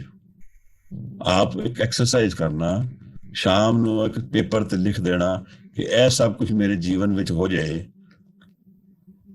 ਤਾਂ ਉਹ ਇੱਕ ਵਾਰੀ ਆਪ ਅਸਿਊਮ ਕਰੋ ਹੋ ਗਿਆ, ਤਾਂ ਫਿਰ ਕੀ ਹੋਏਗਾ? ਕੱਲ ਇੱਕ ਨਵੀਂ ਸਵੇਰੀ ਲਿਸਟ ਤਿਆਰ ਹੋ ਜਾਏਗੀ। ਇਹ ਫੇਰਿਸਤ ਮਨ ਦੀ ਕਦੇ ਖਤਮ ਨਹੀਂ ਹੋਣੀ ਹੈ। This is the issue with desire, that it is seeking endlessly. It's a bottomless pit. This is the issue with desire. It leaves me incomplete even when I achieve where I want to go. आप समझ रहे हो? आपने एक संकल्प किया कि मेरे को 10 करोड़ रुपए होए, तो मैं फिर 10 करोड़ जिस दिन हो जाएगा उस दिन नवी मुसीबत शुरू हो जाएगी। फिर उन्होंने संभालने ते सारा जीवन लग जाएगा, फिर वो फिक्र ते नुकसान ते आ जाएगा। महाराज ऐसे करके कामना नू अवॉइड करते हैं, क्योंकि ये किधरे ले जा ही नहीं रही। मैनू ਇੱਥੇ ਸਿਰਫ ਟੋਰ ਰਹੀ ਹੈ, ਕਦੇ ਲੈਫਟ ਨੂੰ, ਕਦੇ ਰਾਈਟ ਨੂੰ, ਕਦੇ ਫਿਰ ਲੈਫਟ ਨੂੰ, ਕਦੇ ਫਿਰ ਰਾਈਟ ਨੂੰ, ਕਦੇ ਉੱਪਰ ਕਦੇ ਥੱਲੇ। ਕਿਧਰੇ ਵੀ ਅੰਤ ਨਹੀਂ ਹੈ ਇਹਦਾ। ਨਾ ਭੋਗ ਦਾ ਅੰਤ ਹੈ, ਬਾਣੀ ਵੀ ਸਾਨੂੰ ਦੱਸਦੀ ਹੈ। ਜਿੰਨੀ ਮਰਜੀ ਸੈਕਸ਼ੂਅਲ ਐਪੇਟਾਈਟ ਕਿਸੇ ਦੀ ਹੋਏ, ਭੋਗਣੀ ਖਤਮ ਨਹੀਂ ਹੋਣੀ, ਹੋਣੀ ਨਹੀਂ ਖਤਮ। ਤ੍ਰਿਪਤਤਾ ਹੈ ਹੀ ਨਹੀਂ। There is no bottom to this pit. ਪੈਸੇ ਦੀ ਕਮਾਈ ਦਾ ਮੇਰਾ ਕਦੇ ਅੰਤ ਹੀ ਨਹੀਂ ਹੈ, ਖਤਮ ਹੀ ਨਹੀਂ ਹੋਣੀ ਹੈ। ਔਰ ਜਿਸ ਦਿਨ ਖਤਮ ਹੋ ਗਈ ਤਾਂ ਮੈਨੂੰ ਫਿਕਰ ਹੈ ਇਹਨੂੰ ਸੰਭਾਲਣ ਦਾ। ਇਸ ਤਰ੍ਹਾਂ ਬਾਕੀ ਚੀਜ਼ਾਂ ਵਿੱਚ ਵੀ ਹੈ। ਇੱਕ ਘੁੰਮਣ ਘੇਰੀ ਹੈ ਜਿਹਦੇ ਵਿੱਚ ਮੈਂ ਆਪਣੇ ਆਪ ਨੂੰ ਗਵਾ ਦਿੱਤਾ। ਲੱਗਦਾ ਮੈਨੂੰ ਮੈਂ ਕੁਝ ਕਮਾ ਕੇ ਨਿਕਲਾਂਗਾ, ਬਾਹਰ ਨਿਕਲਿਆ ਤੇ ਸਮਝ ਆਇਆ ਕੁਝ ਹੋਇਆ ਹੀ ਨਹੀਂ। ਜਿਸ ਦਿਨ ਕੱਪੜੇ ਝਾੜ ਕੇ ਉਤਰਾਂਗੇ, ਸਰੀਰ ਛੱਡ ਕੇ ਬਾਹਰ ਨਿਕਲਾਂਗੇ, ਤਾਂ ਸਮਝ ਆਏਗੀ ਕਿ ਇੱਥੇ ਚਲਾ ਗਿਆ ਹੱਥੋਂ ਸਭ ਕੁਝ, ਹੈ ਹੀ ਕੁਝ ਨਹੀਂ ਹੱਥ ਵਿੱਚ। ਅਲੈਗਜ਼ੈਂਡਰ ਔਰ ਡਾਇਓਜੀਨਸ ਵਾਲੀ ਕਹਾਣੀ ਹੈ। ਦੇਖੋ, ਇਸ ਕਰਕੇ ਮੈਂ ਆਪ ਨਾਲ ਅਜੇ ਗੱਲ ਕਰਨਾ ਚਾਹੁੰਦਾ, ਕਿਉਂਕਿ ਉਸ ਦਿਨ ਜੋ ਬੀਬਾ ਨੇ ਪ੍ਰਸ਼ਨ ਪੁੱਛਿਆ, ਮੈਨੂੰ ਲੱਗਿਆ ਉਸ ਤੋਂ ਕਿ ਥੋੜਾ ਜਿਹਾ ਇਹਨੂੰ ਫਿਰ ਦੁਬਾਰਾ ਸਮਝ ਲਈਏ ਮਨ ਨੂੰ। ਗੁਰਬਾਣੀ ਇਹਨੂੰ ਉਨਮਨ ਕਹਿੰਦੀ ਹੈ। ਅਰੇ ਰੀਅਲ ਅਵਸਥਾ ਹੈ ਮਨ ਦੀ। ਵੈਸਟ ਨੂੰ ਉਨਮਨ ਦਾ ਕੋਈ ਗਿਆਨ ਨਹੀਂ ਹੈ। ਜਿਤਨੀ ਸਾਈਕੋਲੋਜੀ ਦੀ ਗੱਲ ਵੈਸਟ ਕਰਦੀ ਹੈ, ਉਨਮਨ ਦਾ ਇਸ਼ਾਰਾ ਨਹੀਂ ਕਰਦੀ। ਹਾਂ, ਕੁਝ ਲੋਕਾਂ ਨੇ ਕੀਤਾ ਹੈ, ਉਹਨਾਂ ਨੇ ਇਸ਼ਾਰਾ ਨਹੀਂ ਕੀਤਾ, ਪਰ ਉਹਨਾਂ ਨੇ ਜੋ ਕਿਹਾ ਹੈ ਜਾਂ ਜੋ ਲਿਖ ਰਹੇ ਨੇ, ਉਹਨਾਂ ਤੋਂ ਸਮਝ ਆਉਂਦੀ ਹੈ ਕਿ ਉਹਨਾਂ ਨੂੰ ਕੁਝ ਗਿਆਨ ਹੈ। ਕਾਰਲ ਗੁਸਤਾਵ ਜੁੰਗ ਮੈਂ ਪੜ੍ਹਿਆ, ਮੈਨੂੰ ਬੜਾ ਅੱਛਾ ਲੱਗਿਆ। ਜਿਵੇਂ ਕੋਈ ਸਪਿਰਿਚੁਅਲ ਫਲਾਈਟ ਲੈ ਰਿਹਾ ਹੁੰਦਾ ਹੈ। ਕੁਝ ਲੋਕ ਨੇ ਜਿਨ੍ਹਾਂ ਨੇ ਕੁਝ ਸਮਝਿਆ ਗੱਲ ਨੂੰ। ਇੱਕ ऑथर है जिन्हें लिखी है ऑन पॉन्ड, वोल्डन एक्सपेरिमेंट किया, ना भुलदा आ जाएगा हुण। 2 साल वो दुनिया छड्ड के उत्थे कैबिन विच रहा समझण वास्ते सिंपल लाइफ ना की मिलता है। सिंपल लाइफ का मतलब की होया, मन नाल उलझना चाहता है और 2 साल मन नाल उलझिया। फिर उन्हें किताब लिखी ऑन वोल्डन एक्सपेरिमेंट। हेनरी डेविड थ्योरो ना है, हेनरी डेविड थ्योरो ना है ਉਹਦਾ। तो यह झलकियां तो मिलदियां ने, पर गल की है कि इस तो डायरेक्शन नहीं मिलेगी। जब गुरु नानक साहब सानू कह रहे हैं कि बाणी गुरु, गुरु है बाणी, ਇਹਦਾ मतलब की है कि गुरु चाबी है, इस तो खुलेगा सारा कुछ। मन की धरती को तैयार कर लो और बाणी नाल उलझो, ਇਹ ਭੇਦ ਸਾਰੇ खुल जाएंगे। पर ਇਹਦੇ ਵਿੱਚ कुछ कमिटमेंट ऑफ एनर्जी, पैशन, कुछ सीरियसनेस रिक्वायर्ड है। ਉਹਦੇ बिना सानू ਇਹ अंतर ज्ञान की गल जिहड़ी है खुलनी मुश्किल है, क्योंकि समा भी निकलता जा रहा है और समा अपना काम करता जा रहा है। तो आइए महाराज कहते सुनिए सत संतोख ज्ञान। सत और संतोख का ज्ञान सुनन नाल ध्यान विच मैं शब्द नूं सुन लिया, ध्यानस्थ होके शब्द रूप हो गया मेरा मन, होर मन कोई नहीं रहा, सिर्फ शब्द रहा। तो सत जान लिया, दरवाजे सब खुल गए। हम सत जान लिया, वो मन का हिस्सा जिहड़ा हमेशा एक तरह नाल एवर अनचेंजिंग मेरे मन में हाजिर है, जिहड़े मेरे अंतर विच आनंद सदा ही प्रगट है, उन्होंने जान लिया। हुण अगर कोई मैनू रियल ट्रेजर दे दे लाइफ का, तो फिर पहली गल की होएगी, मन तृप्त हो जाएगा, मन सैटिस्फाइड हो जाएगा।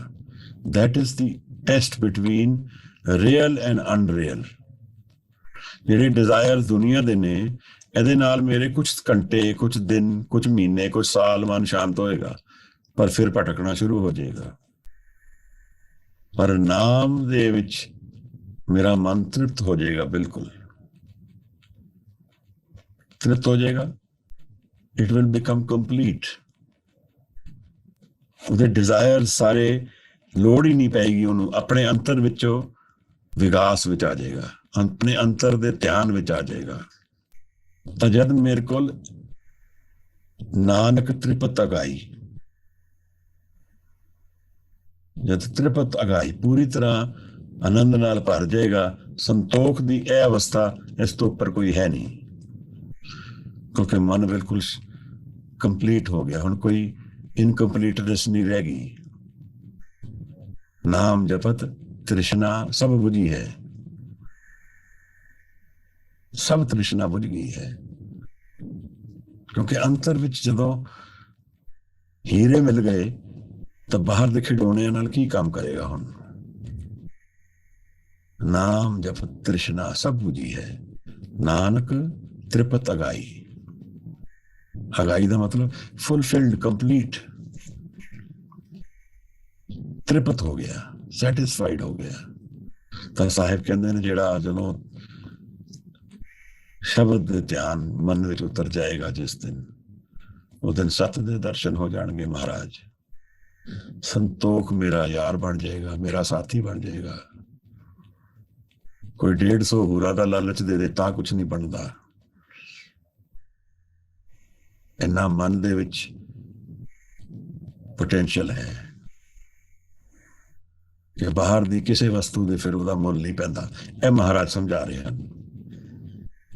जदों मेरे अंदर दे दरवाजे खुल गए, बाहर दी फिक्र घट जाती। फिर महाराज फिर एदा मतलब नहीं कि मैं फिजिकल वर्ल्ड में जियांगा नहीं, वो तो उसी तरह जियांगा जिस तरह पहले। एक आसा माए निराशा, ਜੀਵਨ ਦੇ ਵਿੱਚੋਂ ਮੈਨੂੰ ਆਸ ਹੈ, ਜਦੋਂ ਮੈਂ ਹੁਣ ਫਰਜ਼ ਕਰੋ ਮੈਂ ਨਾਮ ਅਭਿਆਸੀ ਆ, ਕ੍ਰਿਕਟ ਖੇਡਣ ਜਾਣਦਾ, ਕ੍ਰਿਕਟ ਮੈਚ ਖੇਡਣ ਜਾਣਦਾ, ਤੇ ਮੈਂ ਕਹਾਂ ਜੀ ਮੈਂ ਤਾਂ ਹੁਣ ਅਭਿਆਸ ਕਰਦਾ, ਨਾਮ ਮੇਰਾ ਤੇਰੇ ਪਤਾ ਮਨ ਮੇਰਾ, ਮੈਂ ਤਾਂ ਜਿੱਤਣਾ ਹਾਰਨਾ ਹੀ ਨਹੀਂ ਹੈ, ਤਾਂ ਫਿਰ ਤਾਂ ਤੁਸੀਂ ਅਲਟੀਮੇਟਲੀ ਸਾਧ ਹੀ ਬਣ ਜਾਓਗੇ। ਪਰ ਗੁਰੂ ਸਾਹਿਬ ਕਹਿ ਰਹੇ ਨੇ ਕਿ ਫਿਜ਼ੀਕਲ ਐਕਸ਼ਨ ਕਿਧਰੇ ਨਹੀਂ ਵੀ ਕਰਨਾ ਹੈ। ਰੇ ਮਨ ਐਸੋ ਕਰ ਸੰਨਿਆਸਾ, ਬਨ ਸੇ ਸਦਨ ਸਭੈ ਕਰ ਸਮਝੋ, ਮਨ ਹੀ ਮਾਹੇ ਉਦਾਸਾ। ਇਹ ਪਲੇਨ ਆਫ ਮਾਈਂਡ ਜਿਹੜਾ ਇੰਟਰਨਲ ਹੈ, ਉਹਦੇ ਚ ਅਰਦਾਸ ਰੱਖਣੀ ਹੈ। ਫਿਜ਼ੀਕਲ ਪਲੇਨ ਤਾਂ ਇਸੇ ਤਰ੍ਹਾਂ ਚੱਲੇਗਾ ਜਿਵੇਂ ਬਾਕੀ ਚੱਲਦਾ ਹੈ, ਉੱਥੇ ਕੁਝ ਵੀ ਚੇਂਜ ਨਹੀਂ ਹੋਏਗਾ। ਹਾਂ, ਇਹ ਚੇਂਜ ਹੋਏਗਾ ਕਿ ਮੇਰੇ ਡਿਜ਼ਾਇਰਸ ਘਟ ਜਾਣਗੇ, ਪਰ ਜੋ ਮੈंने ਰੋਲ ਪਲੇ ਕਰਨਾ ਹੈ, ਜਿੱਥੇ ਮੇਰੀ ਕਮਿਟਮੈਂਟਸ ਹੈਗੀਆਂ, ਉੱਥੇ ਤੇ ਮੈਂ ਉਸੇ ਤਰ੍ਹਾਂ ਕਰਾਂਗਾ ਜਿਸ ਤਰ੍ਹਾਂ ਮੈਨੂੰ ਕਰਨਾ ਚਾਹੀਦਾ ਹੈ। ਉੱਥੇ ਮੇਰਾ ਐਕਸ਼ਨ ਕਿਤੇ ਵੀ ਵੀਕ ਨਹੀਂ ਹੋਏਗਾ। ਇਹਦੇ ਚ ਕੋਈ ਡਾਇਕੋਟਮੀ ਨਹੀਂ ਹੈ। ਮੈਂ ਪੂਰੇ ਪੋਟੈਂਸ਼ੀਅਲ ਨਾਲ ਕ੍ਰਿਕਟ ਮੈਚ ਖੇਡਾਂਗਾ, maybe better than those who are confused in their mind, ਕਿਉਂਕਿ ਮੇਰਾ ਮਨ ਇਕਾਗਰ ਹੈ। ਜਿਸ ਚੀਜ਼ ਵਿੱਚ ਉਤਾਰੋਗੇ ਉਸਨੂੰ ਉਹ ਢਲ ਜਾਏਗਾ ਉਸੇ ਤਰ੍ਹਾਂ ਹੀ, ਪੂਰਾ ਹੀ ਉਤਰੇਗਾ, ਅਧੂਰਾ ਕਿਧਰ ਜਾਏਗਾ ਹੀ ਨਹੀਂ। ਪੜੇਗਾ ਤੇ ਪੂਰਾ ਪੜ੍ਹਾਈ ਦਾ ਰੂਪ ਹੋ ਜਾਏਗਾ, ਧਿਆਨ ਵਿੱਚ ਉਤਰੇਗਾ ਜਿੱਥੇ ਜਾਏਗਾ। ਜਿਸ ਤਰ੍ਹਾਂ ਧਿਆਨ ਇੱਕ ਟਾਰਚ ਦੀ ਤਰ੍ਹਾਂ ਹੋਏ, ਜਿੱਧਰ ਅਸੀਂ ਟਾਰਚ ਘੁਮਾਈਏ ਉੱਥੇ ਸਾਨੂੰ ਦਿਖ ਜਾਏ ਕੀ ਹੈ। ਤਾਂ ਜਦੋਂ ਮੈਂ ਜੀਵਨ ਵੱਲ ਉਸੇ ਧਿਆਨ ਨੂੰ ਉਤਾਰਾਂ, ਜੀਵਨ ਜੀਆਂ, ਫਿਰ ਮੈਂ ਧਿਆਨ ਆਨੰਦ ਵਿੱਚ ਆਪਣੇ ਮਨ ਦੇ ਵਿੱਚ ਲੈ ਜਾਵਾਂ। ਇਹ ਹੁਣ ਮੇਰੀ ਫਰੀडम ਹੈ। ਤਾਂ ਮੈਨੂੰ ਬਜ਼ੁਰਗ ਕਹਿੰਦੇ ਸੀ ਕਿ ਯਾਰ ਦਿਨ ਵਿੱਚ ਪੂਰਾ ਭੋਗੀ ਰਹਿਣਾ, ਸ਼ਾਮ ਨੂੰ ਯੋਗੀ ਹੋ ਜਾਣਾ। ਫਾਈਲਾਂ ਸਾਰੀਆਂ ਰਾਤੀ ਬੰਦ ਕਰ ਦੇਣੀਆਂ, ਰਾਤ ਸਿਰਫ ਅਭਿਆਸ ਕਰਨਾ ਹੈ। ਫਾਈਲਾਂ ਬੰਦ ਕਰ ਦੇਣੀਆਂ, ਥਾਟਸ ਛੱਡ ਦੇਣੀਆਂ ਸਾਰੀਆਂ। ਮੈਨੂੰ ਯਾਦ ਹੈ ਕਿ ਕਈ ਵਾਰ ਉਹਨਾਂ ਦੇ ਵੀ ਮਨ ਵਿੱਚ, ਕਈ ਵਾਰ ਮੈਨੂੰ ਰਾਤ ਉਠਾ ਕੇ ਪੁੱਛਦੇ ਸੀਗੇ ਇਹਦਾ ਕੀ ਕਰਨਾ ਹੈ, ਕੋਈ ਥਾਟ ਕੰਪਲੀਟਨੈਸ ਵਿੱਚ ਦੁਖੀ ਕਰਦੀ ਹੈ। ਕਈ ਵਾਰੀ ਸੁਰਤ ਵਿੱਚ ਇਕਾਗਰਤਾ ਨਹੀਂ ਆ ਰਹੀ, ਕਿਸੇ ਥਾਟ ਨੇ ਆ ਕੇ ਸਾਹਮਣੇ ਆਪਣੇ ਡੇਰਾ ਲਗਾ ਲਿਆ, ਹੁਣ ਉਸ ਥਾਟ ਤੋਂ ਮੈਂ ਜਾਨ ਛੁਡਾਣੀ ਹੈ। ਤਾਂ ਉਹ ਕਹਿੰਦੇ ਯਾਰ ਉਹ ਇਹਦਾ ਕੀ ਹੋਏਗਾ, ਤਾਂ ਅਸੀਂ ਉਹਨੂੰ ਫਿਰ ਉਲਝਾ ਕੇ ਖਤਮ ਕਰ ਦੇਣਾ ਕਿ ਇਹ ਦਿਨੇ ਦੇਖਣਾ ਗੱਲ ਨੂੰ, ਜਾਂ ਇਹ ਹੋ ਜਾਏਗੀ ਸੋਲਵ। ਉਹਨਾਂ ਕੋਲ ਤਾਂ ਥੋੜਾ ਹੀ ਪ੍ਰੋਬਲਮ ਆਉਂਦੀ ਹੈ, ਸਾਡੇ ਲੋਕਾਂ ਕੋਲ ਜ਼ਿਆਦਾ ਨੇ, ਕਿਉਂਕਿ ਅਭਿਆਸ ਦੀ ਇੰਨੀ ਗਹਿਨ ਪ੍ਰੈਕਟਿਸ ਸੀ। ਉਹ ਤਾਂ ਕਹਿੰਦੇ ਸੀ ਕਿ 12 ਵਜੇ 9 ਵਜੇ ਸੋਣਾ ਤੇ 11 11:30 12 ਵਜੇ ਤੋਂ ਬਾਅਦ ਫਿਰ ਨੀਂਦ ਨਹੀਂ ਹੈ। ਔਰ ਜਿਵੇਂ ਸ਼ੇਰ ਗਰਜਦਾ ਰਾਤ ਦੇ ਵਿੱਚ, ਇਸ ਤਰ੍ਹਾਂ ਉਹ ਗਰਜਦੇ ਸਨ। ਉਹ ਕਹਿੰਦੇ ਸੀ ਰਾਤ ਦਿਨ ਬਰਾਬਰ ਹੋ ਗਿਆ ਨਾਮ ਦੇ ਵਿੱਚ। ਇਹੋ ਜਿਹੇ ਵੀ ਲੋਕ ਹਨ। ਮੈਂ ਕਈ ਵਾਰ ਵਿਚਾਰਦਾ ਕਿਹੜੇ ਸਾਰੇ ਲੋਕ ਉੱਥੇ ਦਰਵਾਜ਼ੇ ਖੜਕਾ ਕੇ ਆਉਂਦੇ ਸਨ, ਸਾਰੀ ਦੁਨੀਆ ਆਉਂਦੀ ਸੀ, ਨਹੀਂ ਆਉਂਦੀ ਸੀ। ਪਰ ਮੈਂ ਜੋ ਸੰਗਤ ਕੀਤੀ ਉਹਦੇ ਚ ਮੈਂ ਸਿੱਖਿਆ ਕਿ ਧਿਆਨ ਔਰ ਸ਼ਬਦ ਦਾ ਗਿਆਨ ਇਹ ਸਿੱਖੀ ਹੈ। ਔਰ ਇਸ ਨੂੰ ਕਮਾਣਾ ਜੀਵਨ, ਮਨ ਦੇ ਇਸ਼ੂਜ਼ ਨੂੰ ਸੋਲਵ ਕਰਨਾ ਹੈ। ਔਰ ਮਨ ਜਦੋਂ ਸੋਲਵ ਹੋ ਜੇ, ਗੁਰਪ੍ਰਸਾਦ ਅਗਰ ਹੋ ਗਿਆ, ਮੇਰੇ ਤੇ ਨਹੀਂ ਹੋਇਆ ਪਰ ਕਿਸੇ ਤੇ ਹੋ ਜਾਏ। ਹੁਣ ਜਿਵੇਂ ਖਜ਼ਾਨੇ ਦੁਨੀਆ ਦੇ ਖੁੱਲ ਗਏ ਨਾਲ, ਮਹਾਰਾਜ ਕਹਿੰਦੇ ਨੇ ਸੁਣੇ ਸਤ ਸੰਤੋਖ ਗਿਆਨ, ਸਾਰੀ ਦੁਨੀਆ ਦਾ ਗਿਆਨ ਹੋ ਗਿਆ। ਗਿਆਨ ਮਤਲਬ ਤੱਤ ਸਮਝ ਲਿਆ ਮਨ ਕੀ ਹੈ, ਮਨ ਦਾ ਗਿਆਨ ਹੋ ਜੇ, ਦੁਨੀਆ ਦਾ ਗਿਆਨ ਹੋ ਗਿਆ। ਮੈਂ ਆਪ ਨੂੰ ਇੱਕ ਬੜੀ ਇੰਟਰਸਟਿੰਗ ਗੱਲ ਮੈਂ ਸੋਚਦਾ ਸੀ ਕਈ ਦਿਨ ਤੋਂ ਕਿ ਸ਼ੇਅਰ ਕਰਾਂ ਕਿ ਨਹੀਂ ਕਰਾਂ। ਬੜੀ ਇੰਟਰਸਟਿੰਗ ਜੀ ਗੱਲ ਹੈ। ਉੱਥੇ ਆਸ਼ਰਮ ਵਿੱਚ ਸੇਵਾ ਕਰਨ ਕਈ ਲੋਕ ਆਉਂਦੇ ਸਨ, ਤੇ ਇੱਕ ਦਿਨ ਇੱਕ ਨਵਾਂ ਸੇਵਕ ਆਇਆ, ਉਹ ਬਜ਼ੁਰਗ ਜਿਹਾ ਬੰਦਾ ਸੀ, ਤੇ ਬਾਬਾ ਜੀ ਨੇ ਮੈਨੂੰ ਕਿਹਾ ਜੀ ਇਹਨੂੰ ਕੰਮ ਸਮਝਾਓ, ਕਰੋ। ਉਹਦੀ ਕੰਮ ਸੇਵਾ, ਪੱਠੇ ਲਗਾਉਣਾ, ਖੇਤੀ ਕਰਨਾ, ਇਹੋ ਜਿਹਾ ਕੰਮ ਉਹਦਾ, that was his desire to do that work।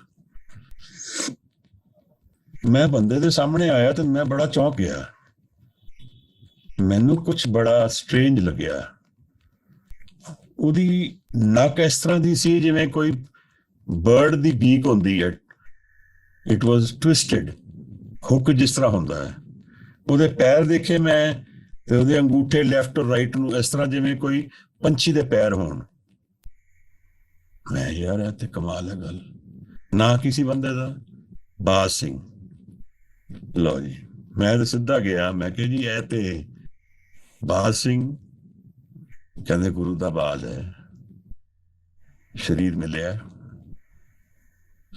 ਬੜੀ ਇੰਟਰਸਟਿੰਗ ਜੀ ਗੱਲ ਹੈ। ਹੁਣ ਤੁਸੀਂ ਕਹੋ ਜੀ yes you can say that ਇਹ ਗੱਲ ਸੁਣੀ ਸੁਣਾਈ ਹੈ, ਦੀ ਕੋਈ ਵੈਲਿਊ ਨਹੀਂ ਹੈ, but I found it very interesting ਕਿ ਗੁਰੂ ਗੋਬਿੰਦ ਸਿੰਘ ਸਾਹਿਬ ਦਾ ਬਾਜ਼ ਐਵੇਂ ਨਹੀਂ ਹੈ। ਇਹ ਸ਼ਕਤੀਆਂ ਇੱਥੇ ਹੀ ਚੱਲਦੀਆਂ ਨੇ, ਇੱਥੇ ਹੀ ਜੀ ਰਹੀਆਂ ਨੇ, ਇੱਥੇ ਹੀ ਘੁੰਮ ਰਹੀਆਂ ਨੇ, ਅਸੀਂ ਨੋਟਿਸ ਨਹੀਂ ਕਰ ਪਾ ਰਹੇ। ਇਹ ਬਸ ਤੁਹਾਡੇ ਨਾਲ ਟ੍ਰਾਂਜ਼ਿਟਰੀ ਸ਼ੇਅਰ ਕਰ ਰਿਹਾ ਕਿ ਇਹ ਵੀ ਹੁੰਦਾ ਹੈ। ਗੁਰੂ ਨਹੀਂ ਪੱਲਾ ਛੱਡਦਾ, ਗੁਰੂ ਦੀ ਸੇਵਾ ਵਿੱਚ ਜੋ ਉਤਰੇਗਾ, ਇਹ ਡਾਇਮੈਂਸ਼ਨ ਦੂਸਰੀ ਹੈ, ਗੁਰੂ ਨਹੀਂ ਛੱਡੇਗਾ। ਅਸੀਂ ਛੱਡ ਦਿਆਂਗੇ, ਅਸੀਂ ਨਾ ਕਰ ਦਿਆਂ, ਗੁਰੂ ਨਹੀਂ ਛੱਡਣ ਵਾਲਾ। ਇਹ ਗੁਰੂ ਦੀ ਕਮਿਟਮੈਂਟ ਹੈ। ਜਿਸ ਨੇ ਮਹਾਰਾਜ ਵੱਲ ਮੂੰਹ ਕਰਕੇ ਆਪਣੇ ਆਪ ਨੂੰ ਅਰਪਣ ਕਰ ਦਿੱਤਾ, ਜਿਸ ਨੇ ਗੁਰੂ ਸਾਹਿਬ ਨੂੰ ਸੱਚ ਜਾਣ ਕੇ ਉਹਨਾਂ ਦੇ ਧਿਆਨ ਵਿੱਚ ਆਪਣੇ ਆਪ ਨੂੰ ਸੇਵਾ ਵਿੱਚ ਹਾਜ਼ਰ ਕਰ ਦਿੱਤਾ। ਸੇਵਾ ਤੇ ਉਹਨਾਂ ਨੇ ਕੀ ਲੈਣੀ, ਆਪਣੇ ਆਪ ਨੂੰ ਹਾਜ਼ਰ ਕਰ ਦਿੱਤਾ, ਜਾਂ ਉਹਨਾਂ ਨੂੰ ਹਾਜ਼ਰ ਨਾਜ਼ਰ ਜਾਣ ਲਿਆ।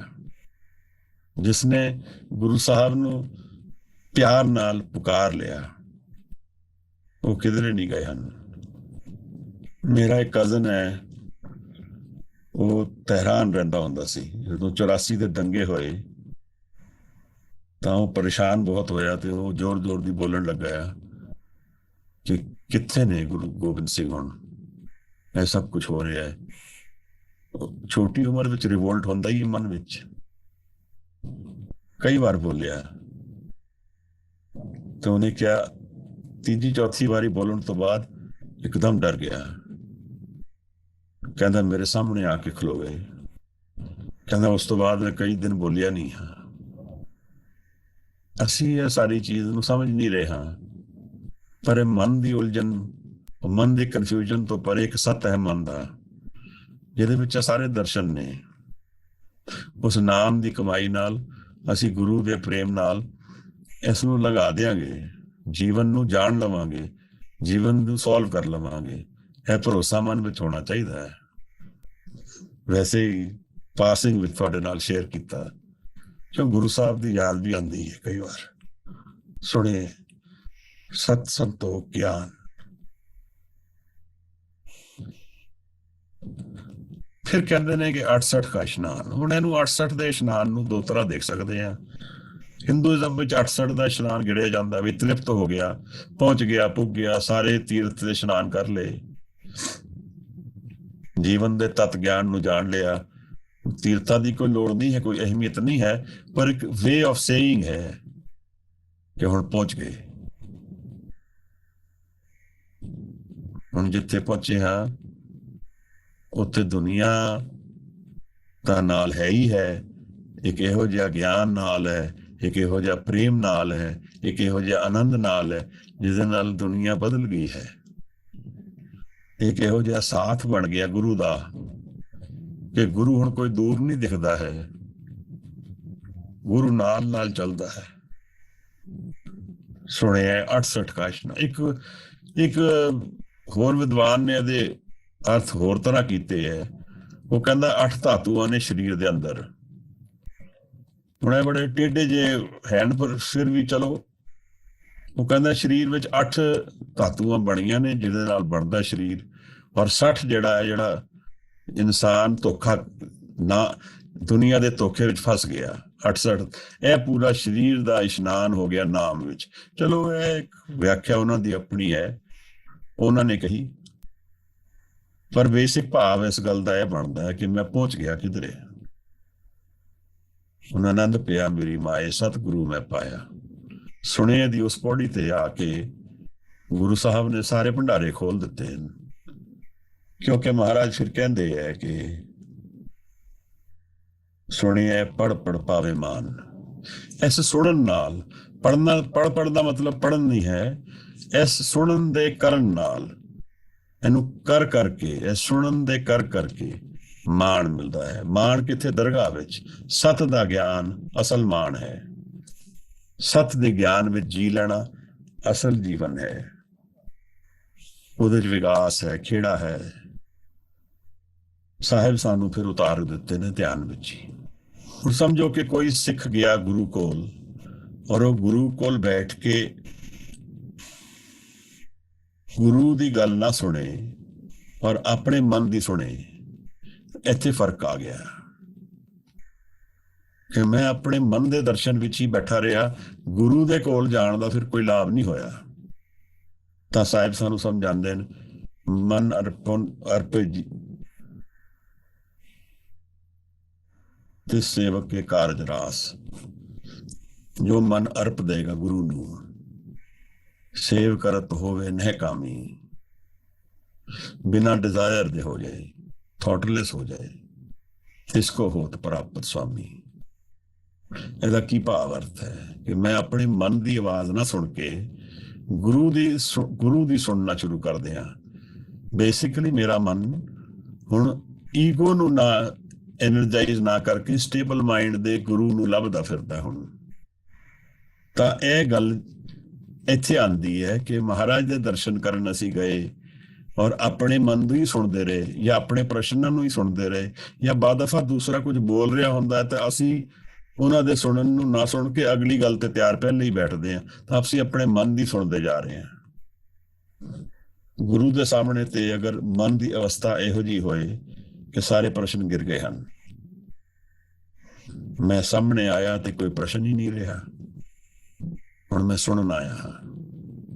ਮੇਰਾ ਮਨ ਜਾਣ ਗਿਆ ਹੈ ਕਿ ਇੱਥੇ ਸਿਰਫ ਸੁਣਨਾ ਹੈ, ਇੱਥੇ ਆਪਣਾ ਹੰਕਾਰ ਨਹੀਂ ਲਿਆਣਾ ਸਾਹਮਣੇ। ਤਾਂ ਉਹ ਗੁਰੂ ਨੂੰ ਜਾਣਨ ਦੀ ਵਿਧੀ ਜਾਣ ਗਿਆ ਹੈ। ਇਹੋ ਜਿਹੇ ਜਨ ਦਾ ਮਹਾਰਾਜ ਕਹਿੰਦੇ ਨੇ ਧਿਆਨ ਸਹਿਜ ਵਿੱਚ ਲੱਗ ਜਾਏਗਾ। ਹੁਣ ਬੋਰ ਨਹੀਂ ਹੋਏਗਾ ਕਿ ਟੀਵੀ ਲਗਾਓ, ਕੋਈ ਮਿਊਜ਼ਿਕ ਚਲਾਓ, ਉਹ ਤਾਂ ਬੈਠੇਗਾ, ਧਿਆਨ ਵਿੱਚ ਚਲਾ ਜਾਏਗਾ, ਬੈਠੇਗਾ, ਸ਼ਬਦ ਦੇ ਦਰਸ਼ਨ ਹੋ ਜਾਣਗੇ। ਹੁਣ ਉਹ ਸੁਣ ਰਿਹਾ ਹੈ ਸ਼ਬਦ ਨੂੰ, ਹੁਣ ਉਹ ਸ਼ਬਦ ਕਹਿ ਵੀ ਨਹੀਂ ਰਿਹਾ, ਉਹ ਸ਼ਬਦ ਆਨੰਦ ਵਿੱਚ ਲੈ ਜਾਏਗਾ। ਕਿਹੜੀ ਟੀਵੀ ਕੀ ਦੇਗੀ ਉਸਨੂੰ ਜਿਹਦੇ ਮਨ ਵਿੱਚ ਆਨੰਦ ਵਸਦਾ ਹੈ। ਸੁਣਿਐ ਲਾਗੇ ਸਹਿਜ ਧਿਆਨ, ਅਵਸਥਾ ਸਹਿਜ ਦੀ ਹੈ, ਬਿਨਾ ਕਰੇ।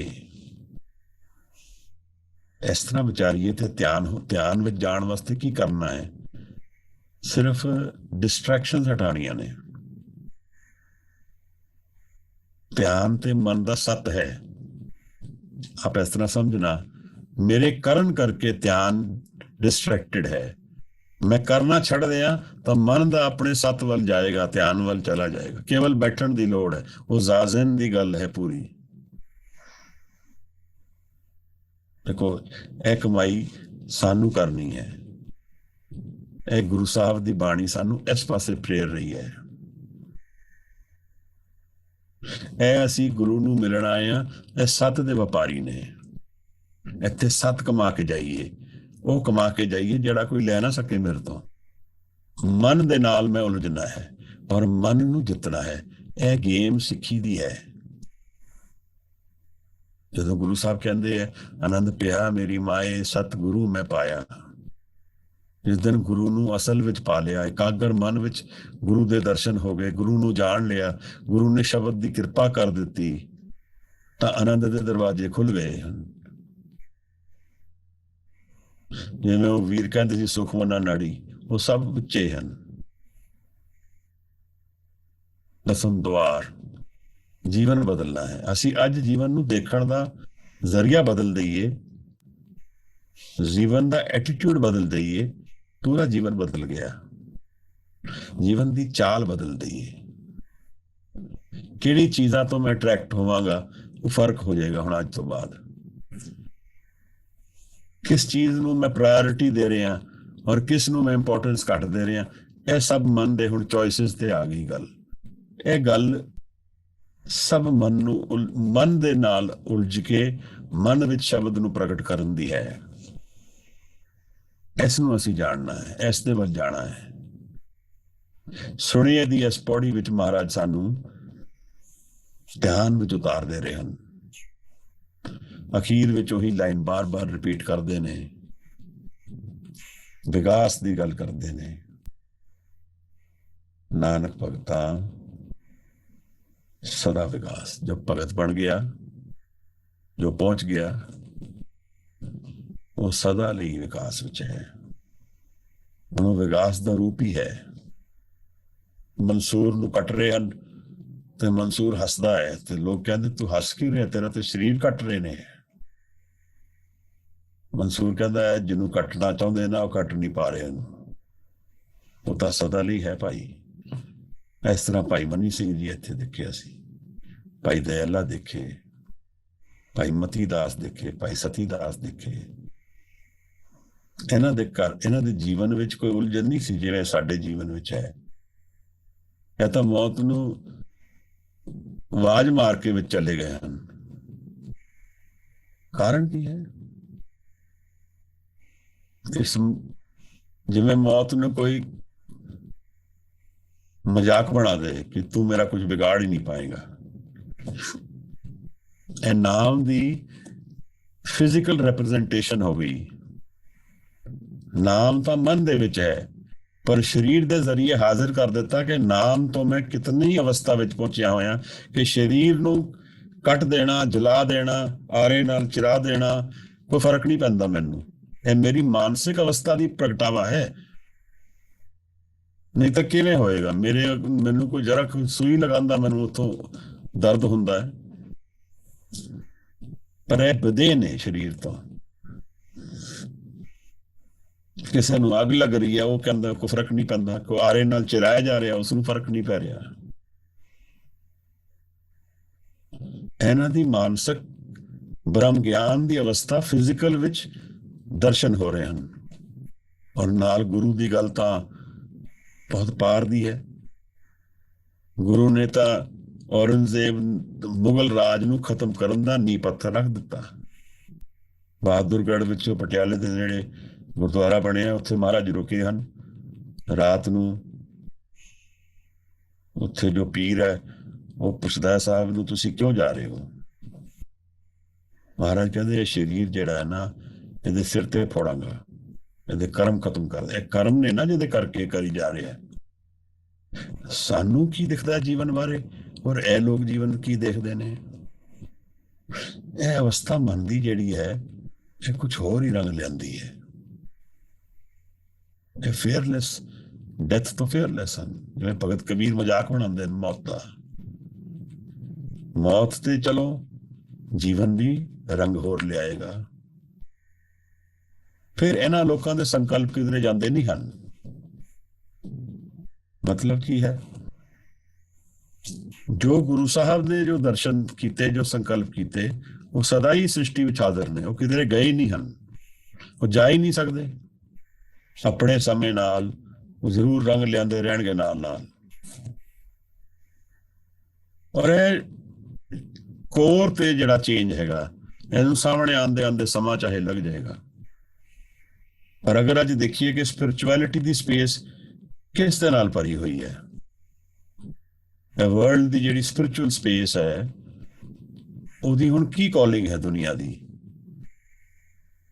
ਮੈਨੂੰ ਲੱਗਦਾ ਕਿ ਸਾਂਝ ਦੀ ਗੱਲ ਹੁਣ ਸਾਰੀ ਦੁਨੀਆ ਕਰ ਰਹੀ ਹੈ। ਇੱਕ ਓਂਕਾਰ ਦੀ ਗੱਲ ਦੀ ਆਵਾਜ਼ ਹਰ ਤਰੀਕੇ ਨਾਲ ਹਰ ਜਗ੍ਹਾ ਤੋਂ ਦਿਖਦੀ ਹੈ। ਇਹ ਜਿਹੜੇ ਕਲਰ ਦੇ ਰਾਈਟਸ ਹੋ ਰਹੇ ਨੇ, ਇਹ ਕੀ ਕਹਿ ਰਹੇ ਨੇ? ਭੇਦ ਹਟਾਓ, ਏਕਾ ਬਣਾਓ। ਬਲੈਕ ਔਰ ਵਾਈਟ ਦੇ ਜਿਹੜੇ ਰਾਈਟਸ ਕੀ ਹੈ? ਇਹਦੇ 'ਚ ਇਨਸਾਨ ਕਹਿ ਰਿਹਾ ਅਸੀਂ ਇੱਕ ਹਾਂ, ਇਹ ਕਲਰ ਕਰਕੇ ਫਰਕ ਨਹੀਂ ਹੈ ਸਾਡਾ। ਇੱਕ ਓਂਕਾਰ ਦੀ ਗੱਲ ਚੱਲਦੀ ਹੈ। ਤੇ ਇਹ ਸਾਰੀ ਵਰਲਡ ਦੀ ਜਿਹੜੀ ਮੂਵਮੈਂਟ ਹੈ, ਉਸ ਇੱਕ ਓਂਕਾਰ ਵੱਲ ਚਲੀ ਜਾ ਰਹੀ ਹੈ। ਹਾਂ, ਉਹਦੇ ਵਿੱਚ ਪ੍ਰੋਬਲਮਸ ਹੈਗੀਆਂ, ਉਹ ਕਾਰਨ ਕੁਝ ਹੋਰ ਨੇ। ਪਰ ਜਿਹੜੀ ਸਪਿਰਿਚੁਅਲ ਕਾਲਿੰਗ ਹੁਣ ਦੁਨੀਆ ਦੀ ਹੈ, ਉਹ ਏਕਾ ਵੱਲ ਹੈ। ਅਸੀਂ ਉਸ ਬਾਣੀ ਨੂੰ ਗਾਣਾ ਹੈ, ਅਸੀਂ ਉਸ ਬਾਣੀ ਨੂੰ ਜਾਣਨਾ ਹੈ, ਅਸੀਂ ਉਸ ਬਾਣੀ ਨੂੰ ਕਮਾਣਾ ਹੈ। ਨਾਨਕ ਭਗਤਾ ਸਦਾ ਵਿਗਾਸ, ਸੁਣਿਆ ਦੁਖ ਪਾਪ ਕਾ ਨਾਸ। ਅਸੀਂ ਬਾਣੀ ਸੁਣ ਲਈ ਪੂਰਨ ਰੂਪ ਵਿੱਚ, ਪੂਰੇ ਆਨੰਦ ਹੋ ਗਏ, ਨਾ ਦੁੱਖ ਰਿਹਾ ਨਾ ਪਾਪ ਰਿਹਾ। ਬ੍ਰਹਮ ਗਿਆਨ ਅਵਸਥਾ ਹੈ। ਇਹਨੂੰ ਵਿਚਾਰਦੇ ਜਦੋਂ ਪੌੜੀਆਂ ਵਿਚਾਰਾਂਗੇ, ਖੰਡਾਂ ਨੂੰ ਵਿਚਾਰਾਂਗੇ, ਤਾਂ ਉੱਥੇ ਖੰਡ ਵਿੱਚ ਰਿਫਲੈਕਸ਼ਨ ਆਏਗਾ ਇਹਨਾਂ ਦਾ। ਇਹ ਗੁਰੂ ਸਾਹਿਬ ਦੀ ਅਸੀਸ ਹੈ, ਸਾਨੂੰ ਵੱਖ-ਵੱਖ ਤਰੀਕੇ ਨਾਲ ਸਾਨੂੰ ਸਮਝਾ ਰਹੇ ਹਨ। ਵੈਸੇ ਤਾਂ ਅਗਲੀ ਜਿਹੜੀ ਪੌੜੀ ਹੈ ਉਹ ਉਡਾਰੀ ਉਹਦੀ ਹੋਰ ਵੀ ਉੱਪਰ ਹੈ, ਪਰ ਅੱਜ ਸ਼ਾਇਦ ਸਮਾਂ ਥੋੜਾ ਰਹੇ। ਬਾਣੀ ਕਿਵੇਂ ਸਾਨੂੰ ਅੰਨੇ ਨੂੰ ਰਸਤਾ ਦੇ ਦੇ। ਹਾਂ ਮਹਾਰਾਜ, ਅੱਜ ਦੀ ਜਿਹੜੀ ਵਿਚਾਰ ਹੈ ਆਪ ਪ੍ਰਵਾਨ ਕਰਨਾ। ਸੁਣੇ ਦੀ ਇੱਕ ਪੌੜੀ ਰਹਿ ਗਈ ਕੱਲ, ਫਿਰ ਮੰਨਣ ਦੇ ਸਮੁੰਦਰ ਵਿੱਚ ਉਤਰਾਂਗੇ,